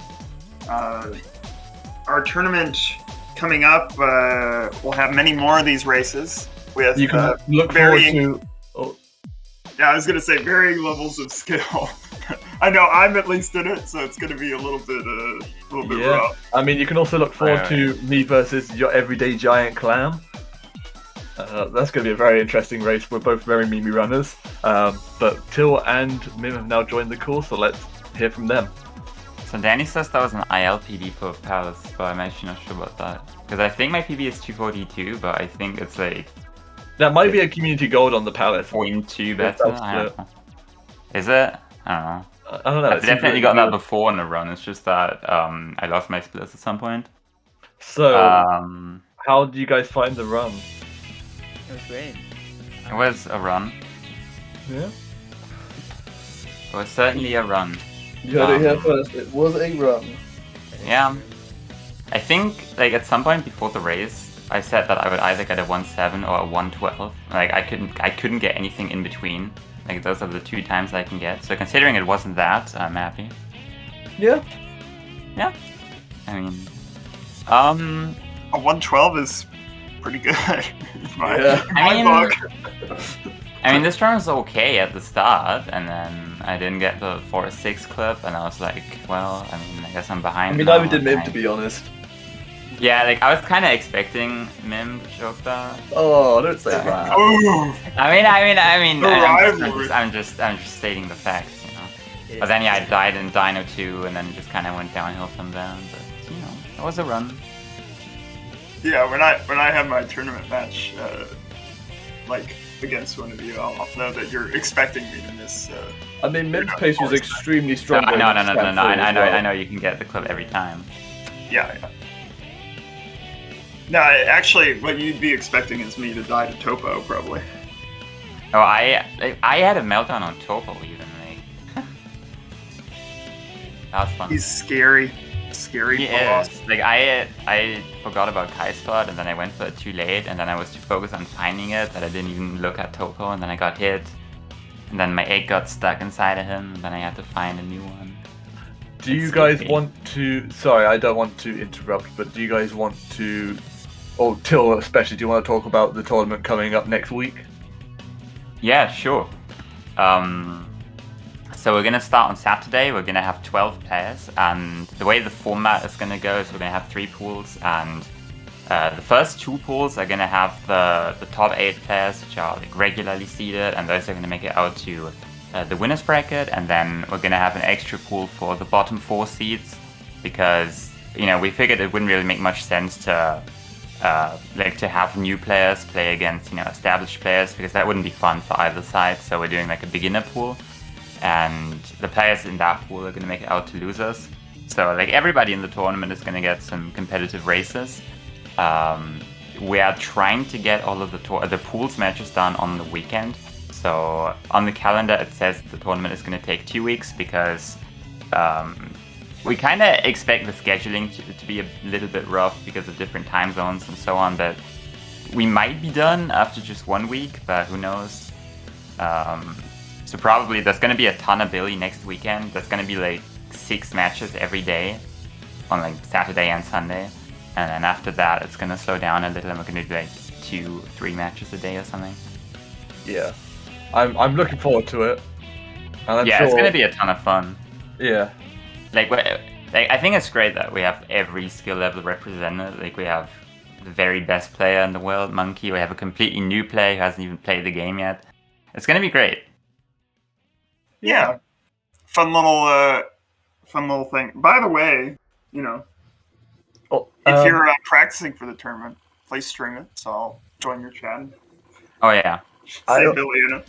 I also just want to shout out Withermin for coming in and doing commentary very last minute to cover for me. Yeah, what was up with that? I was watching the stream and I saw only Exilo on commentary for like 10 minutes. I'll explain, Sue. I don't really want to explain it live on stream, but... Okay. Yeah, but Exilor had it. We were doing... Yeah, Exilor clutch. Withermin coming in. I believe in the Exilo commentary. Of course. Yeah, we're just hanging out. Fun. Anyway, good race, gamers. GG. GG's, man. Yep, GG's too. I mean, I only threw this time so that, you know, you think that our actual race in the tournament is going to be free, then I'll get you off guard. I see. It's like the comeback story. Yeah. I get it. The underdog, yeah. Of course. Yeah, exactly. Yeah, I think the rematch of this is going to be the opener of the actual tournament, so that's probably going to be the first match on Saturday. You're telling me that me versus Clam is not the opener? That's going to be on Sunday. Well, that's going to be the match to watch. Dingus. That's going to be the match to watch, it's true. I'm sorry, the actual match to watch is going to be Exilo versus Banani Danny, so keep an eye out for that one. But I am sorry for being British and having to work during Eurovision. Oh, screw you then. Yeah, well, I'm sorry, but Sunday, good day. Good day for a race. Yeah. How do we close this out? Well, thanks for having us on, gamers. Enjoyed the 06 finale. Oh, the 06 finale. Might have to stay for fun that. showing Billy. And yeah. Really? Smash the like button, it's true. So true. And watch the Dino 8 documentary that we totally plug. Yeah, so there's that one trick in Pirate 3 that I didn't get. There's a video on that on youtube.com/Chiron. Yeah. Gotta be honest, I didn't see if we got it or not during the race. I thought we got it. I don't know. I messed it up. I think Mim got it, right? I hit it, yes. Yeah. Yeah. Yeah. So yeah, enjoy Shadow, and see you Saturday. Yep. We'll be on all day, all weekend. Woo! All day, every day. True. 56 Oh, out of 56 days. Oh no! I was waiting for that. All right, you better cut us off here, Cesar. We're about to get into Billy jokes. Oh my.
All right, so I think we're live, right?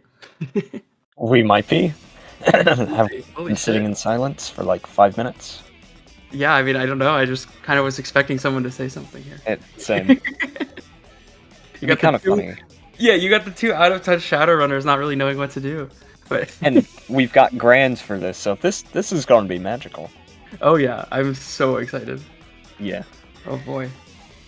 I've seen some of the shenanigans, but haven't been Oh, keeping yeah. up too closely. I've heard the stories. People have been puffed. People have gotten bad Mephiles RNG. People have almost game overed. It's been a long storied tourney so far. Oh, you know, Yish Jump? We've got a new one. Oh boy. Wyke Loop. Wyke Loop. Oh shit. Crisis City, Section 2. Section 1. Dang. Very out of touch, apparently. Very. So are we good to count them down, or is there anything else we need? We don't talk about Wyke Loop. I guess we're good too. They mentioned some. Oh wait, there's a ping. There's essential information. Yeah, they're asking if we're ready to count them in. I say we're good. Okay. All right. Do you want to do the honors, Gordon? No. All right. I guess I will. All right. 3, 2, 1, go. All right. Oh, apparently we're not counting them in. Somebody else is counting them. Wait, what? Oh, I'm sorry. I was completely unaware. This is all good. Wait. It's all part of my master plan. This is why I didn't want to do no, wait. I was not briefed about how we're doing this. Wait. Okay, we're into the run. We're into the run. It's a good plan. It's a good plan. We're good commentators. Don't worry, guys. We know how to do this. Yes. Okay, neither runner going for a running gun, it seems. Bit unfortunate. It's like Yeah, the I feel Grand's like- event I feel like- consistency. I feel like run and gun is one of those tricks that you really only go for in ILs, or if you're Gordon. Yeah, like, it's not a good trick. If you get it without the trip, it saves like 2 seconds, but otherwise you just bleed time. Like, the trip, which makes it consistent, takes 2 seconds. Ah, I see. Yeah, so otherwise you're just tripping. Yeah, it's a bad trick. Good combat section by these two. I see Flub losing a bit of time here.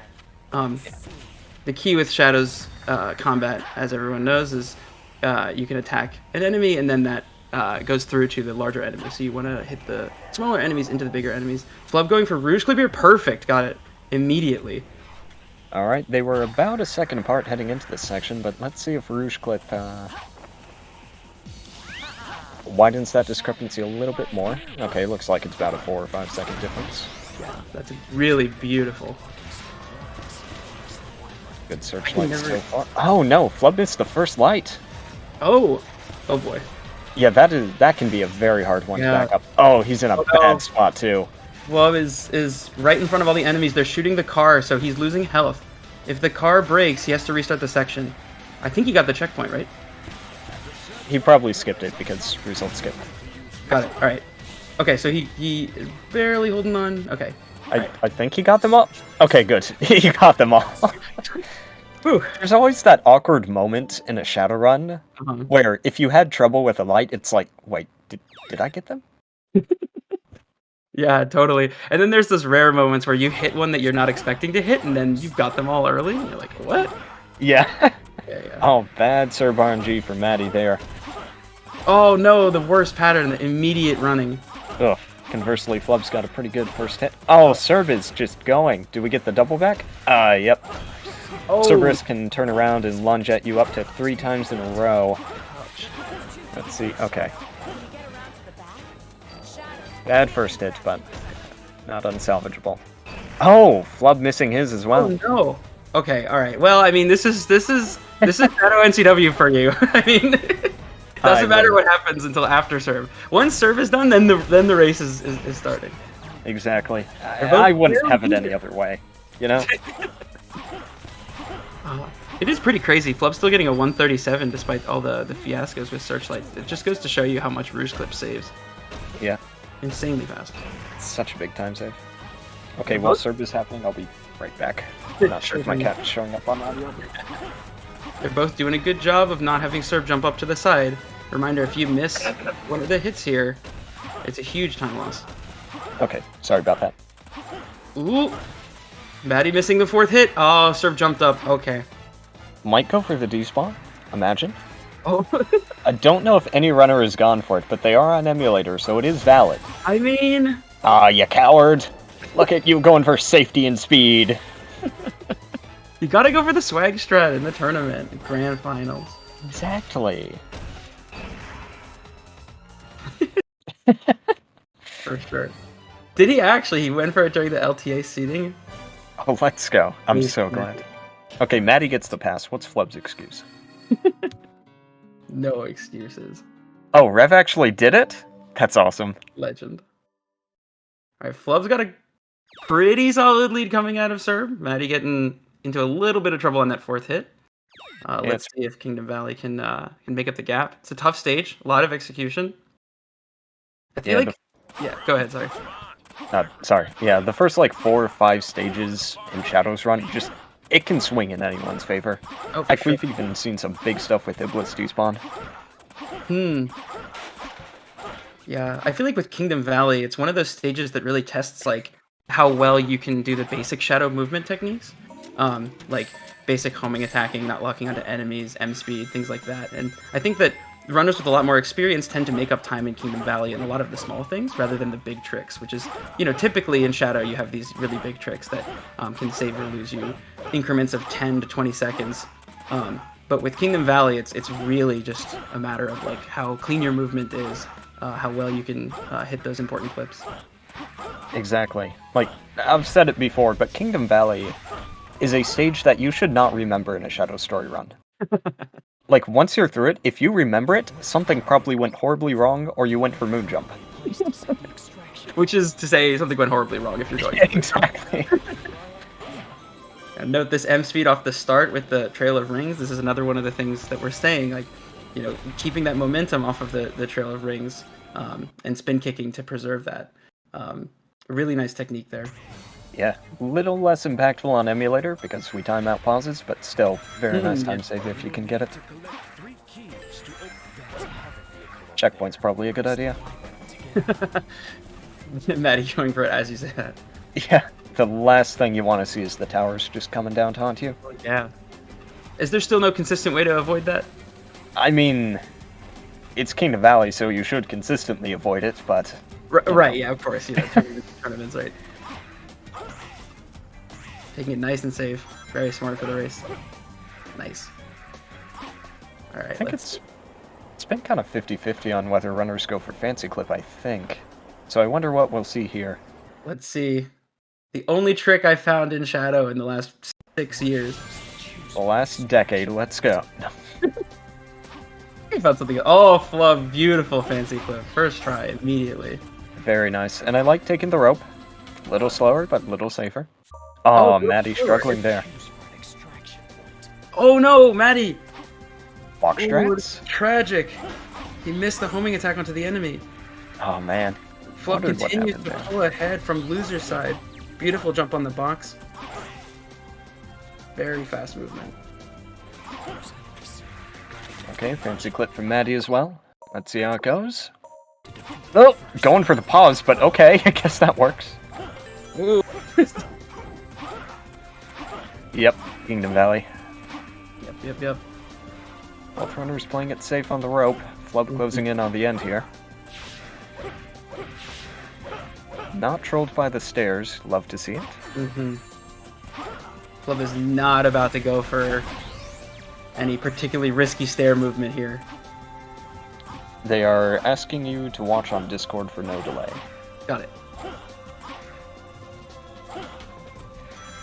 But it is kind of funny if we commentate 5 seconds in the past.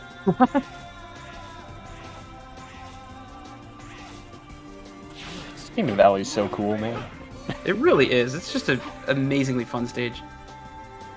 Fun movement, great design, great music. What a good level.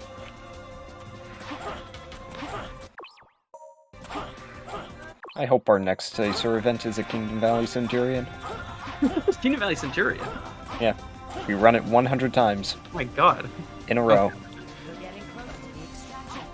Alright, let's see how good Flub's vehicle section is. This is always a a section that can really go either way. I feel like you get... Yeah, not getting too owned by the balls at the start there. Health is the big thing here. Right. Oh, he's a little low, actually.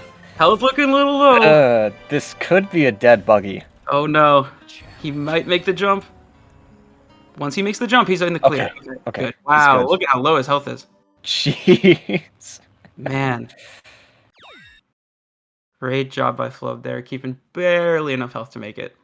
Very nice, very nice. Don't get wiped on the loop. Sorry, what? Don't get wiped. It's Wike Loop. Ah, this is Wike Loop.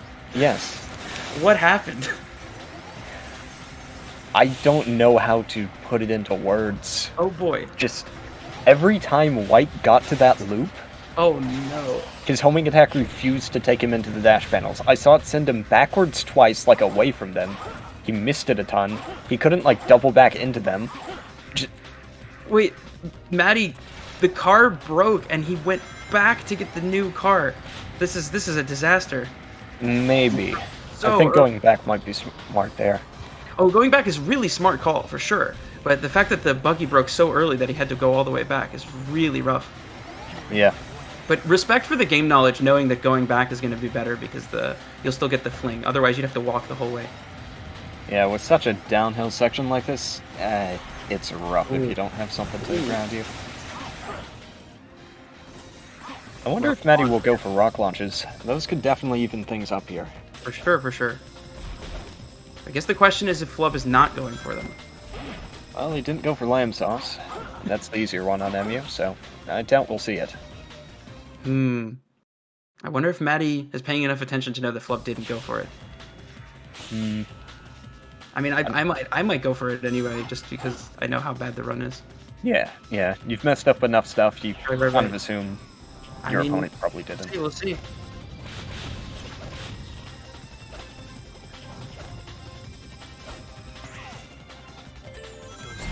Flub looking really clean on these sections. Section 3 is so cool. I mean, gameplay-wise, it's pretty basic, but I like the idea here. It's the only glider section where you actually need to try and avoid stuff. It's the only one where you have to play the game. Yeah. There's also the really crazy strat that we were having way back in the day, where you jump off the glider and then you actually just traverse the stage, like Section 3 normally. It doesn't save any time, but it's so cool. I forgot about that one. Yeah. I don't think we could make it to the end, but we got like surprisingly far. Or maybe we did make it, I don't know. Oh, is he going for it? He is, okay. Wow, Pretty nice. good lamb sauce. Oh, wait, okay. Oh, that was so close. Oh my god. Deep breaths. That is like a solid, probably 7 or 8 seconds there, though. That's a good time Absolutely. save. Really, really great stuff. Risked it for the biscuit. Now it's And up to it paid Section off. 4. Okay, now maybe Maddie will be the people's champ and do it on foot. No. A true people's champ. The issue was that you only had one shot because you had to go into it with rings. Yeah. And then you needed a bunch of like weird hits so that you didn't go into knockdown on the objects, and yeah. I still want to see it though. Here we go. Let's Okay. see. Section 4. Okay, no IL rock. Okay! I like the break. That one's in a bad spot, but it could make it. Okay. That's You fine. respect it. Now, there is a backup rock that Maddie could go for. I don't know how widely known that one is, though. No. SMH. I like it, though. Wait, Flub got a 359 Rockless? Jeez. Oh? Man's Oh, absolutely that's a cool moving. strat. I did not know that people did that. That is cool. Yeah, Chaos Spear to extend your homing attack distance just a little bit. Beautiful. That's really nice. Okay. Dang, Flame Flub Core. really looking very clean. 359 Rockless is amazing. Yeah. Now let's see if Flame Core decides to smile down on him as well. Could get puffed. Oh yeah, there's always the chance. Remember how earlier we were like, Yeah, shadow runs don't really start until after Egg Cerberus. I don't really know if they ever really start. Like, I feel like every stage is, Crisis City with the rocks, Iblis Despawn, Flame Park and Puff You, Kingdom Valleys, Kingdom Valley. I would say it's arguably like after Radical Train. That's maybe at the start of it. We've done the whole run. That's what? Yeah. The whole run. Yeah, exactly. Shadow really doesn't start until Mephiles 2, honestly. Yeah. I mean, Wave Ocean isn't going to screw you over unless you rev and go for, like, Box Clip. So it will. Every stage will really screw you over. No, then we have Flipping Clip. I think the run just never starts. Honestly, the run just never starts. Because, in Sonic you have stages like Wave Ocean Tails, and, you're fine. You're gonna lose max 5 seconds, or like Tropical Jungle. You're not gonna lose more than 5 seconds in Tropical Jungle, even if you play with your eyes closed. You have breaks. Yeah. Shadow is just stress. Mm-hmm. Flub with 0 rings here. Turning gray. No. Oh! Oh! A tough death. Okay, he got the checkpoint. Okay, great. That could have been an absolute game changer if he hadn't. As is, it'll help Maddie out a little bit, but nothing too major. My gosh, he's really going 0 rings through all of this. Is this actually the strat? You guys are ludicrous. I don't like what he was doing there. Up the ring, man. I don't like what he was going for there, man. Dude, pick up a ring, please. Grab one. My brother. Alright, let's see. Get a good chaos control. Damage boost on the bird. 1, 2, 3. Looks good. Oh, he misses! Oh, you can see Barely him off. in the camera. A little bit to the right, a little bit too far. Frustrating. He knows how good of a run he's got. Still good. It's only, what, 15 seconds lost? I'm not sure exactly how much it is. It's 3 seconds for the death, and then a lot for the movement. Oh, doesn't get try 2 either. This could be big. Maddie's got the chance to come back. He's coming to the end of section 1. Are we going to see the emeralds come back? He should be around even. Okay, try number 3. Does he get it? Shadow, docking it in there. Oh my god, we're now even. Okay, Almost strat. yeah, he's just going for basic now. I respect that. That's a seasoned race runner, knowing that not to get tilted on this trick and waste all of his time. But that being said, Maddie gets this trick. He can take the lead for the first time since Cerberus. Yep, Maddie gets it. First try, beautiful. And just like that, I think things have just about swung around. Incredible. The drama. Grand finals. Grand finals drama is real. I really love how what just happened shows you how much time Chaos Control saves. Yeah. Love is only now getting to the point where Chaos Control takes you. It's really something else. I think it's really funny that we have a trick that will take us straight to the goal ring as Shadow, and it's still slower to do because of how good Chaos Control is. This is true. For people who don't know, what Gordon's referring to is that if you don't do Chaos Control, you have rings by the time you hit the Chaos Control checkpoint, and so you're able to do something called Rouge Skip, which is clipping through the wall on the left side of the lava and jumping right into the goal ring. But since Chaos Control is so fast, we do Chaos Control instead, and it actually saves time to go the normal way to the goal ring and Chaos Control, rather than not doing Chaos Control and going to the goal. Yeah, more specifically, the little rail you take right before Rouge, you do a Chaos Snap off of that, and the place where it puts you is on the other side of a kill plane, but still on invisible lava, so you can run over to the goal. Yeah, thank you. That is actually the correct, the key part of the trick, right? You have to get through the kill plane, and the only way to do that is with Chaos Snap. Yeah. What happened here with Flub's despawn? Did he not? No, he's still in the first hit. Okay. I must have looked at Maddie's screen, saw him get the orb, then looked back at Flub and saw him running to it. I was like, huh?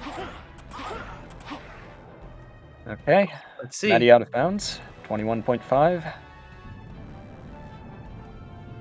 Anything can happen at Ivlis.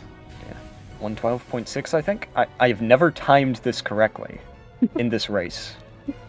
I can't remember what it is. I know it's like 21.5 seconds, but apparently I just suck at math. Okay, no. I got it right that time.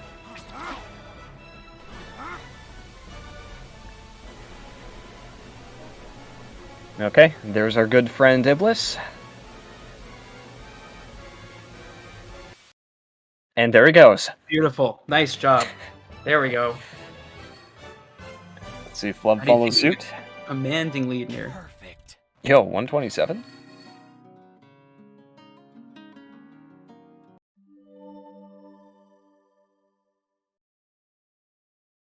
Are they both gonna get it? Let's see. Should be good. Should be good. Beautiful. Awesome. Nice job by both runners. Not a trick you'll fail often once you have it down, but there's always just that moment of uncertainty. I mean, yeah, but also it's the pressure, right? Like, Yeah. you know that you have to hit it. It's grand finals, the final run. We've I think seen the the- hardest part is that you just have to count. Imagine knowing how to count. Yeah. Could be. Like, if you walk up to a random person on the street and you say, do math right now, they're gonna panic. Yeah, they 3, 4, 5? Those are, in fact, numbers. And could it be that is, in fact, a moon jump? Amazing. Wow, Maddie's really taking off. What a run so far. Ugh. Or at the very least, what a run during this back half here, ever since Crisis City. Yeah, the comeback is real. Let's Absolutely. see if maybe Flub gets the pity as well. Didn't go for the pause. Makes sense, though. I respect it. Even though pauses don't count for your timer on emulator, Flub's still going for the unbuffered moon. That's a tried and true console runner for you right there. Don't bother to try and deceive me. I know who I am. I'm telling you, like, 2026, we're going to have all the MU kids doing MU-specific strats. We are going to be M-speeding everywhere through pauses. Serve is no longer going to be an issue. It's going to be great. Oh yeah, the M speed going into serve. Look, one person gets world record with all these pause abuse strats, and it's over for this game. Yeah. I was telling you guys, it's just, no fun allowed. No fun allowed. 2026 MU RTA will be longer, so like understands. It's like when you make a tutorial on a 3-minute stage and the tutorial's 20 minutes. True. We're playing PowerPoint now. Yeah. Okay, let's see how the multi-hits go. Let's see it. Or even just Mephliss's movement. Now, earlier in the race, some commentators, I won't say who, did a thing where every multi-hit... Well, are you familiar with Count Von Count from Sesame Street? Yes. Yes. Would you care to partake? We haven't got any multi-hits so far, but you know, if we do see one. I'm picking up. Hey!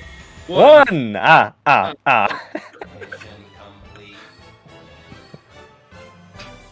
Are you familiar with Count Von Count from Sesame Street? Is the best way to have phrased this.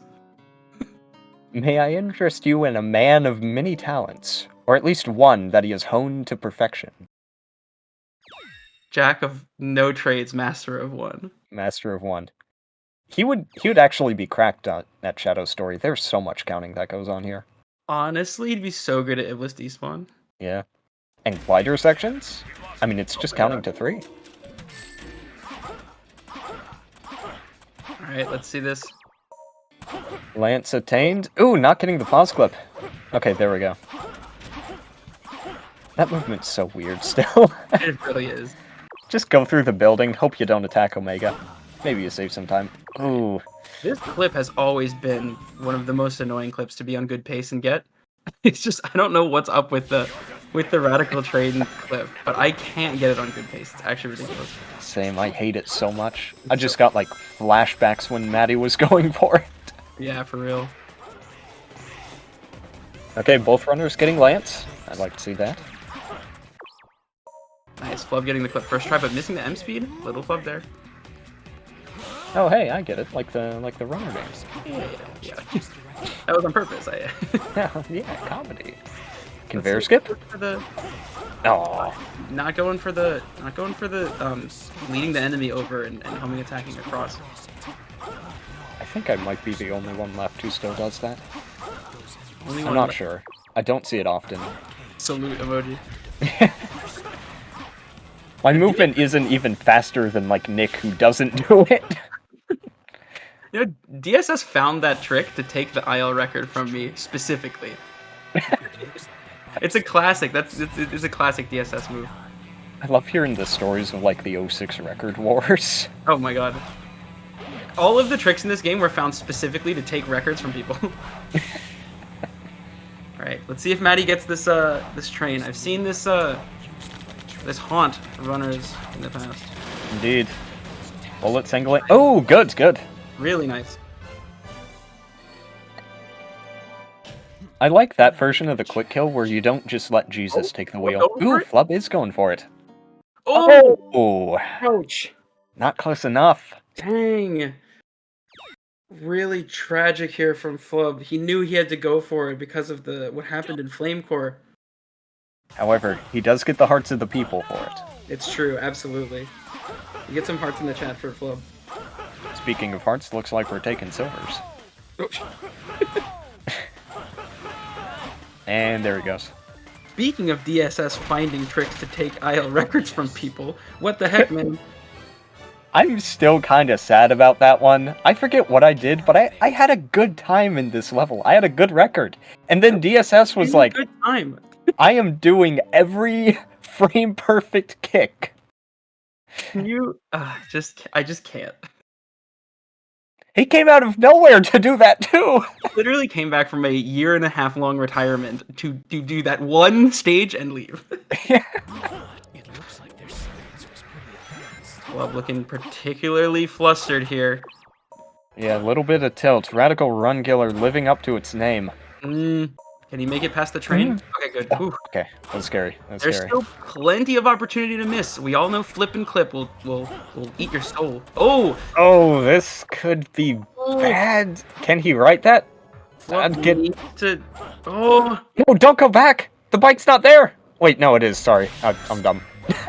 Look, man, there's a reason why he's in grand finals. There's a reason why I am on commentary instead. Exactly. Look, there's a reason why the both of us are on commentary and he's up there running the game.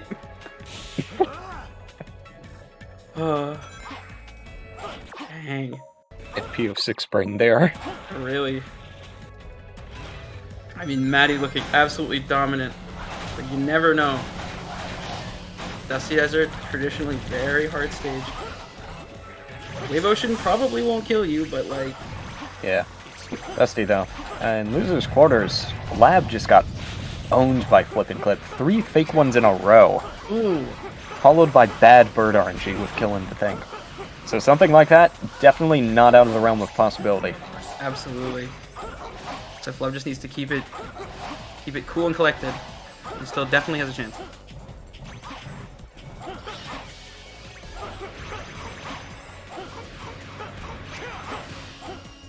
Not a bad aquatic base, 123. Yeah, I mean, what is there to say? I mean, Maddie's just looking so clean. It's grands for a reason. Oh yeah, he's on winner's side for a reason too. I mean, that's true. Very true. Wait, that's what the W is for? I thought the hosts were just playing favorites. Ultra common Maddie W. Yeah. It's the most toxic competition. Right. First clip, really nice. Let's see if he gets the second. Ooh, that jump off of that pillar can be pretty dicey, but Maddie making it look like nothing at all. Okay, good section 1. Is that a 14? Yeah. Very clean. And Maddie collecting the scepter. Maybe. You know, honestly, like, Shadow runners and these fire columns, like it's so bad because like we look so cool when we're doing all these stages and complicated tricks. Then we get to the fire column and we look like idiots. Yeah, it's like you should just have to jump and press the X button, but it's so much harder than that. Yeah, it's like it's way more difficult than it looks. Oh. Flub having a bit of a tough time. Yeah, did he just accidentally eject the bike? Yeah, I think he jumped off of the bike.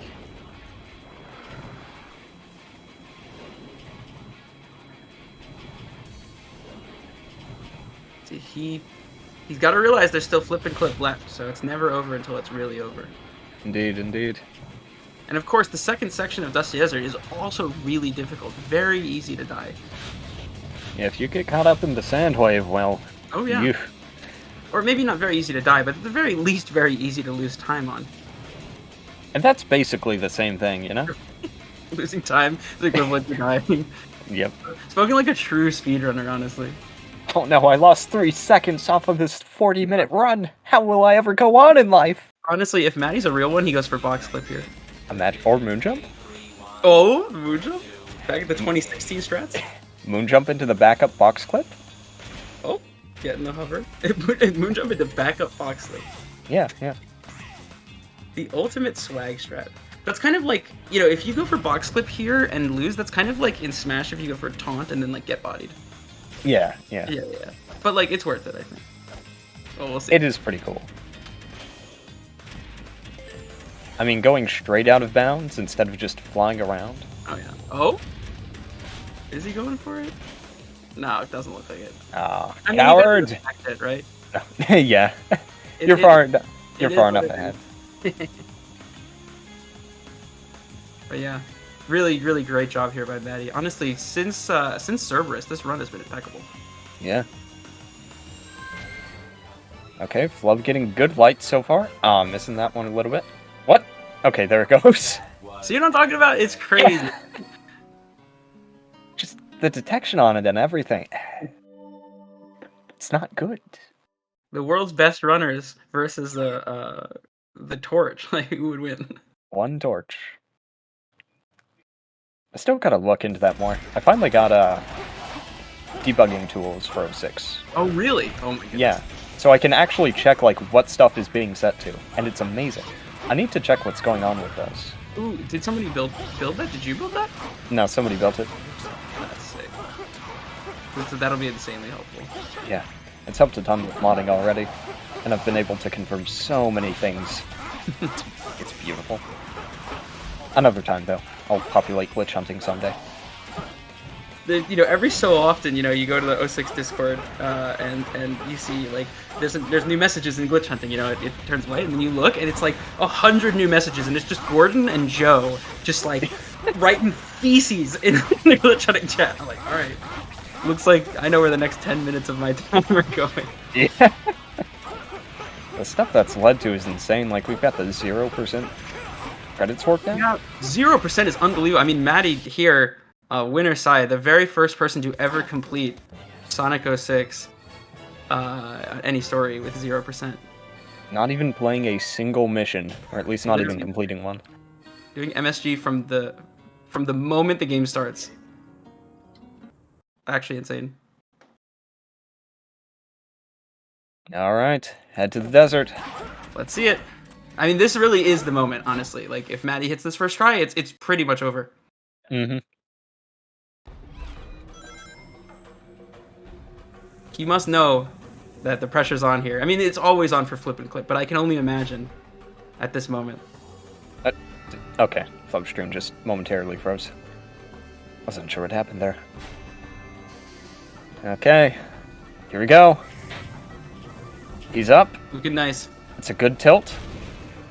It's real. Amazing. There we go. Great job. Okay. Barring a catastrophic meltdown to Section 2, this should be good. Maddie is cruising right now. I love that trick. That is one of the craziest. Yeah. I think Sharu did that for the first time. I in like one of the ILs, I was so stunned. I was like, what? Yeah, just pause clip into it and fly through the sky. The movement in this game is so funny. Just things like that you don't get in any other Sonic game, for better or for worse, but it's unique. Very true. Thought we were going to see combat for a second. Well, we are seeing Mission 15, the best mission. It is the best mission. Mission 15 is one of the greatest missions to grind. Really a true man of culture. I used to not understand that mission at all when I started running. I was like, how the heck do you get, I don't know, like, 53s? Really close to falling into the pit there. I know he got the checkpoint, so it wouldn't have been that bad, but anytime is time the 12 team needs to catch up. But Dude. Sorry, continue with what you're saying. Oh, yeah. It's like, how is Turbo getting times these fast? How are people doing it? I don't understand Mission 15. And then I got bored, I threw on Death Note, and I just grinded. You grinded with the... How much Death Note did you get through before you got, like, before you got the record? I think most of it. Potentially all of it. I got very far. It was great, though. It was so relaxing. Mm-hmm. Because there's like 5 hours of loading between attempts. Yeah, honestly, grinding ILs on console is really a very zen experience. Yeah. If you're grinding something like, I don't know, Mission 5 in Sonic, where it's like 2 seconds of gameplay and just 20 minutes of hanging... Not 20 minutes, but you know, 20 seconds of hanging out. Is Mission 5 Aristo? I'm trying to remember. No, Mission 5 is Who's the Captain. I forget which one. I still have Aristo record. For those of you who want to go for something, please take it off of me. It's cursing me. I want to see the poor soul who decides to go for Aristo. Yeah. It won't take too long. Well, if you're doing it on console.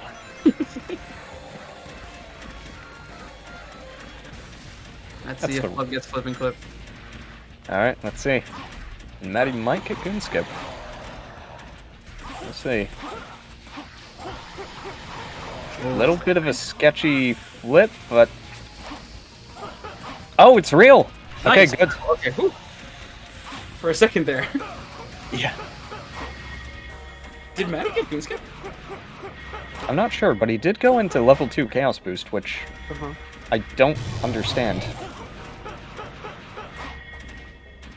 Is that did he literally just do that to flex? I think he did. Bro.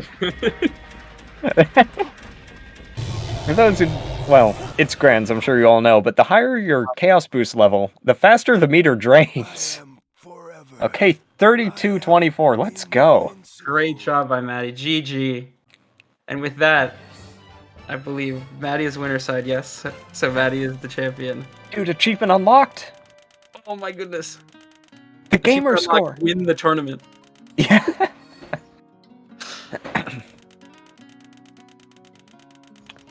Very good showing. Let's see how Flub wraps things up here. Honestly, for all that happened, he's still not that far behind. Yeah, honestly, Flub has been playing really well for the past, ever since Aquatic Base. He's really calmed his nerves. He's got back in the game, and he's doing a really great job here. Yeah. But yeah, I mean, congrats to Maddie on winning the Shadow NCW tournament, the first ever 06 tournament for full-time speedruns. Man. Beautiful. History has been made. Now for IL Comp 2.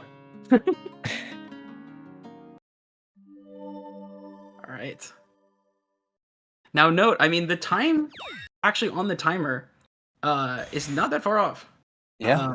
I mean, obviously, Mephiles doesn't take 20 seconds, but Flub is not that far behind, all things considered. This will probably still be a 33 from Flub. Which is still a really great run. Yeah. I mean, the only real mistake was maybe Cerberus for a bit, and then the Chaos Control parts, and then maybe flubbing around a bit in Aquatic Base. I keep saying that, this is not intentional. I'm so sorry. It's how it should be. I mean... Embrace it. A really great showing, though, from both runners. Hey, that doesn't look good.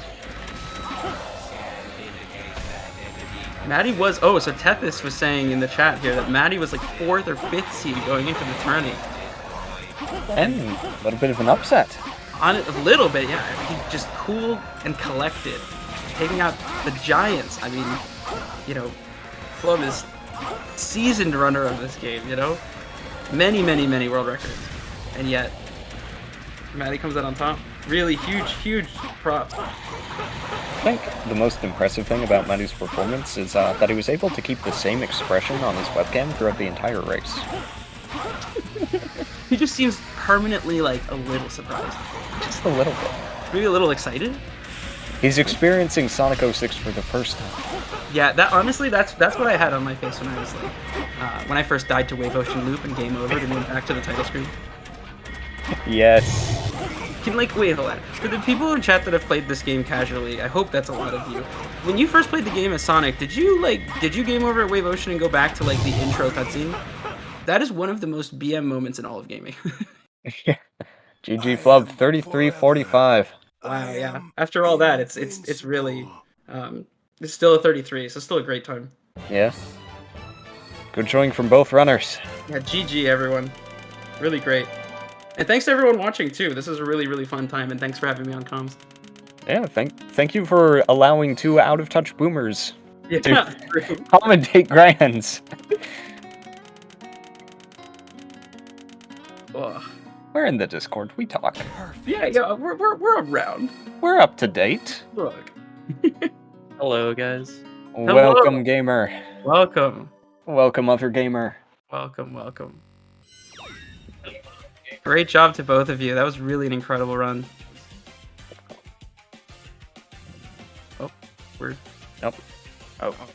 What's going on? I don't know. Oh, you're live. Do you have anything to say to the people? You go first. You want me to go first? Okay. First off, what a meltdown of a run.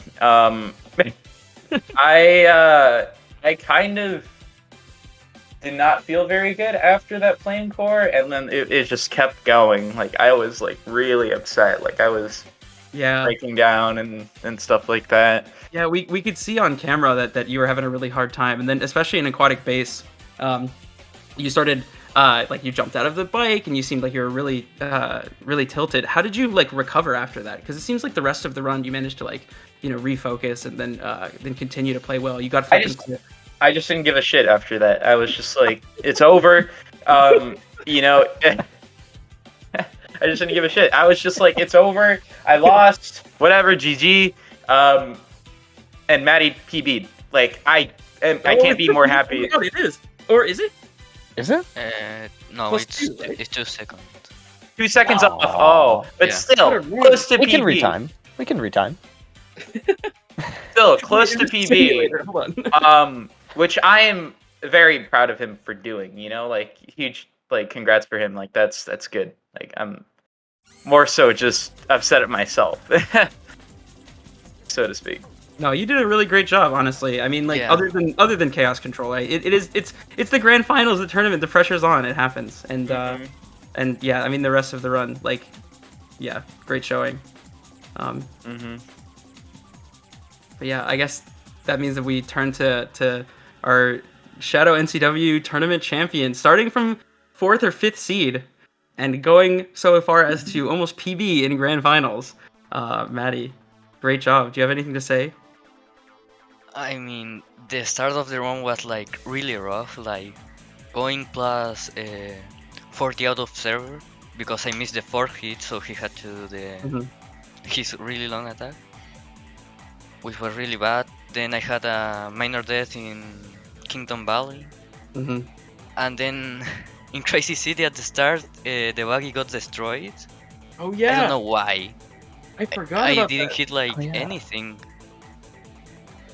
Yeah, And then at that point, I was like, this is over. But after that, I like started playing really well to the point where I finished, 2 seconds behind PB. Yeah, I mean, people can see on the stream, Maddie has a splits up, and Crisis City is plus 50, and he ended plus 2. on PB, which is absolutely Yeah. incredible. Yeah. Gold Replicator and gold Mephiles and gold Flame Core. Insane. Yeah, I guess I would ask the same question to you, Maddie, that I asked to Flo, which is like, after your buggy breaks in Crisis City, and you think, wow, this is over. Like, how did you sort of refocus and focus on the rest of the run? Did you think you still had a chance, or you just had to like calm down, stay focused, and just play well? Like, how did you deal with it? Yeah, I just started to focus a lot more. Like, after immediately after the buggy broke, I said I need to go for Lamsaus. Because I was originally not going for it, but like after all the time losses, I said yeah, and I got it. So after that, I said, well, maybe there's a chance I can bring this back. So like my mental started to get better, and I even went for S4 Rock, Yeah. which Yeah. I missed. That's but- funny. I was so happy to see it. Yeah, we were in the commentary booth predicting that maybe at this point the run is he's far enough behind that he'll go for Lamb Sauce, and you did, and it was really close to falling off at the very end. You're falling down from the rock, and you're right on the edge of the platform. Oh yeah, that was so. That may have been a I fatal almost thought I was dead. Yeah. Yeah, great job. And anything else you want to comment on?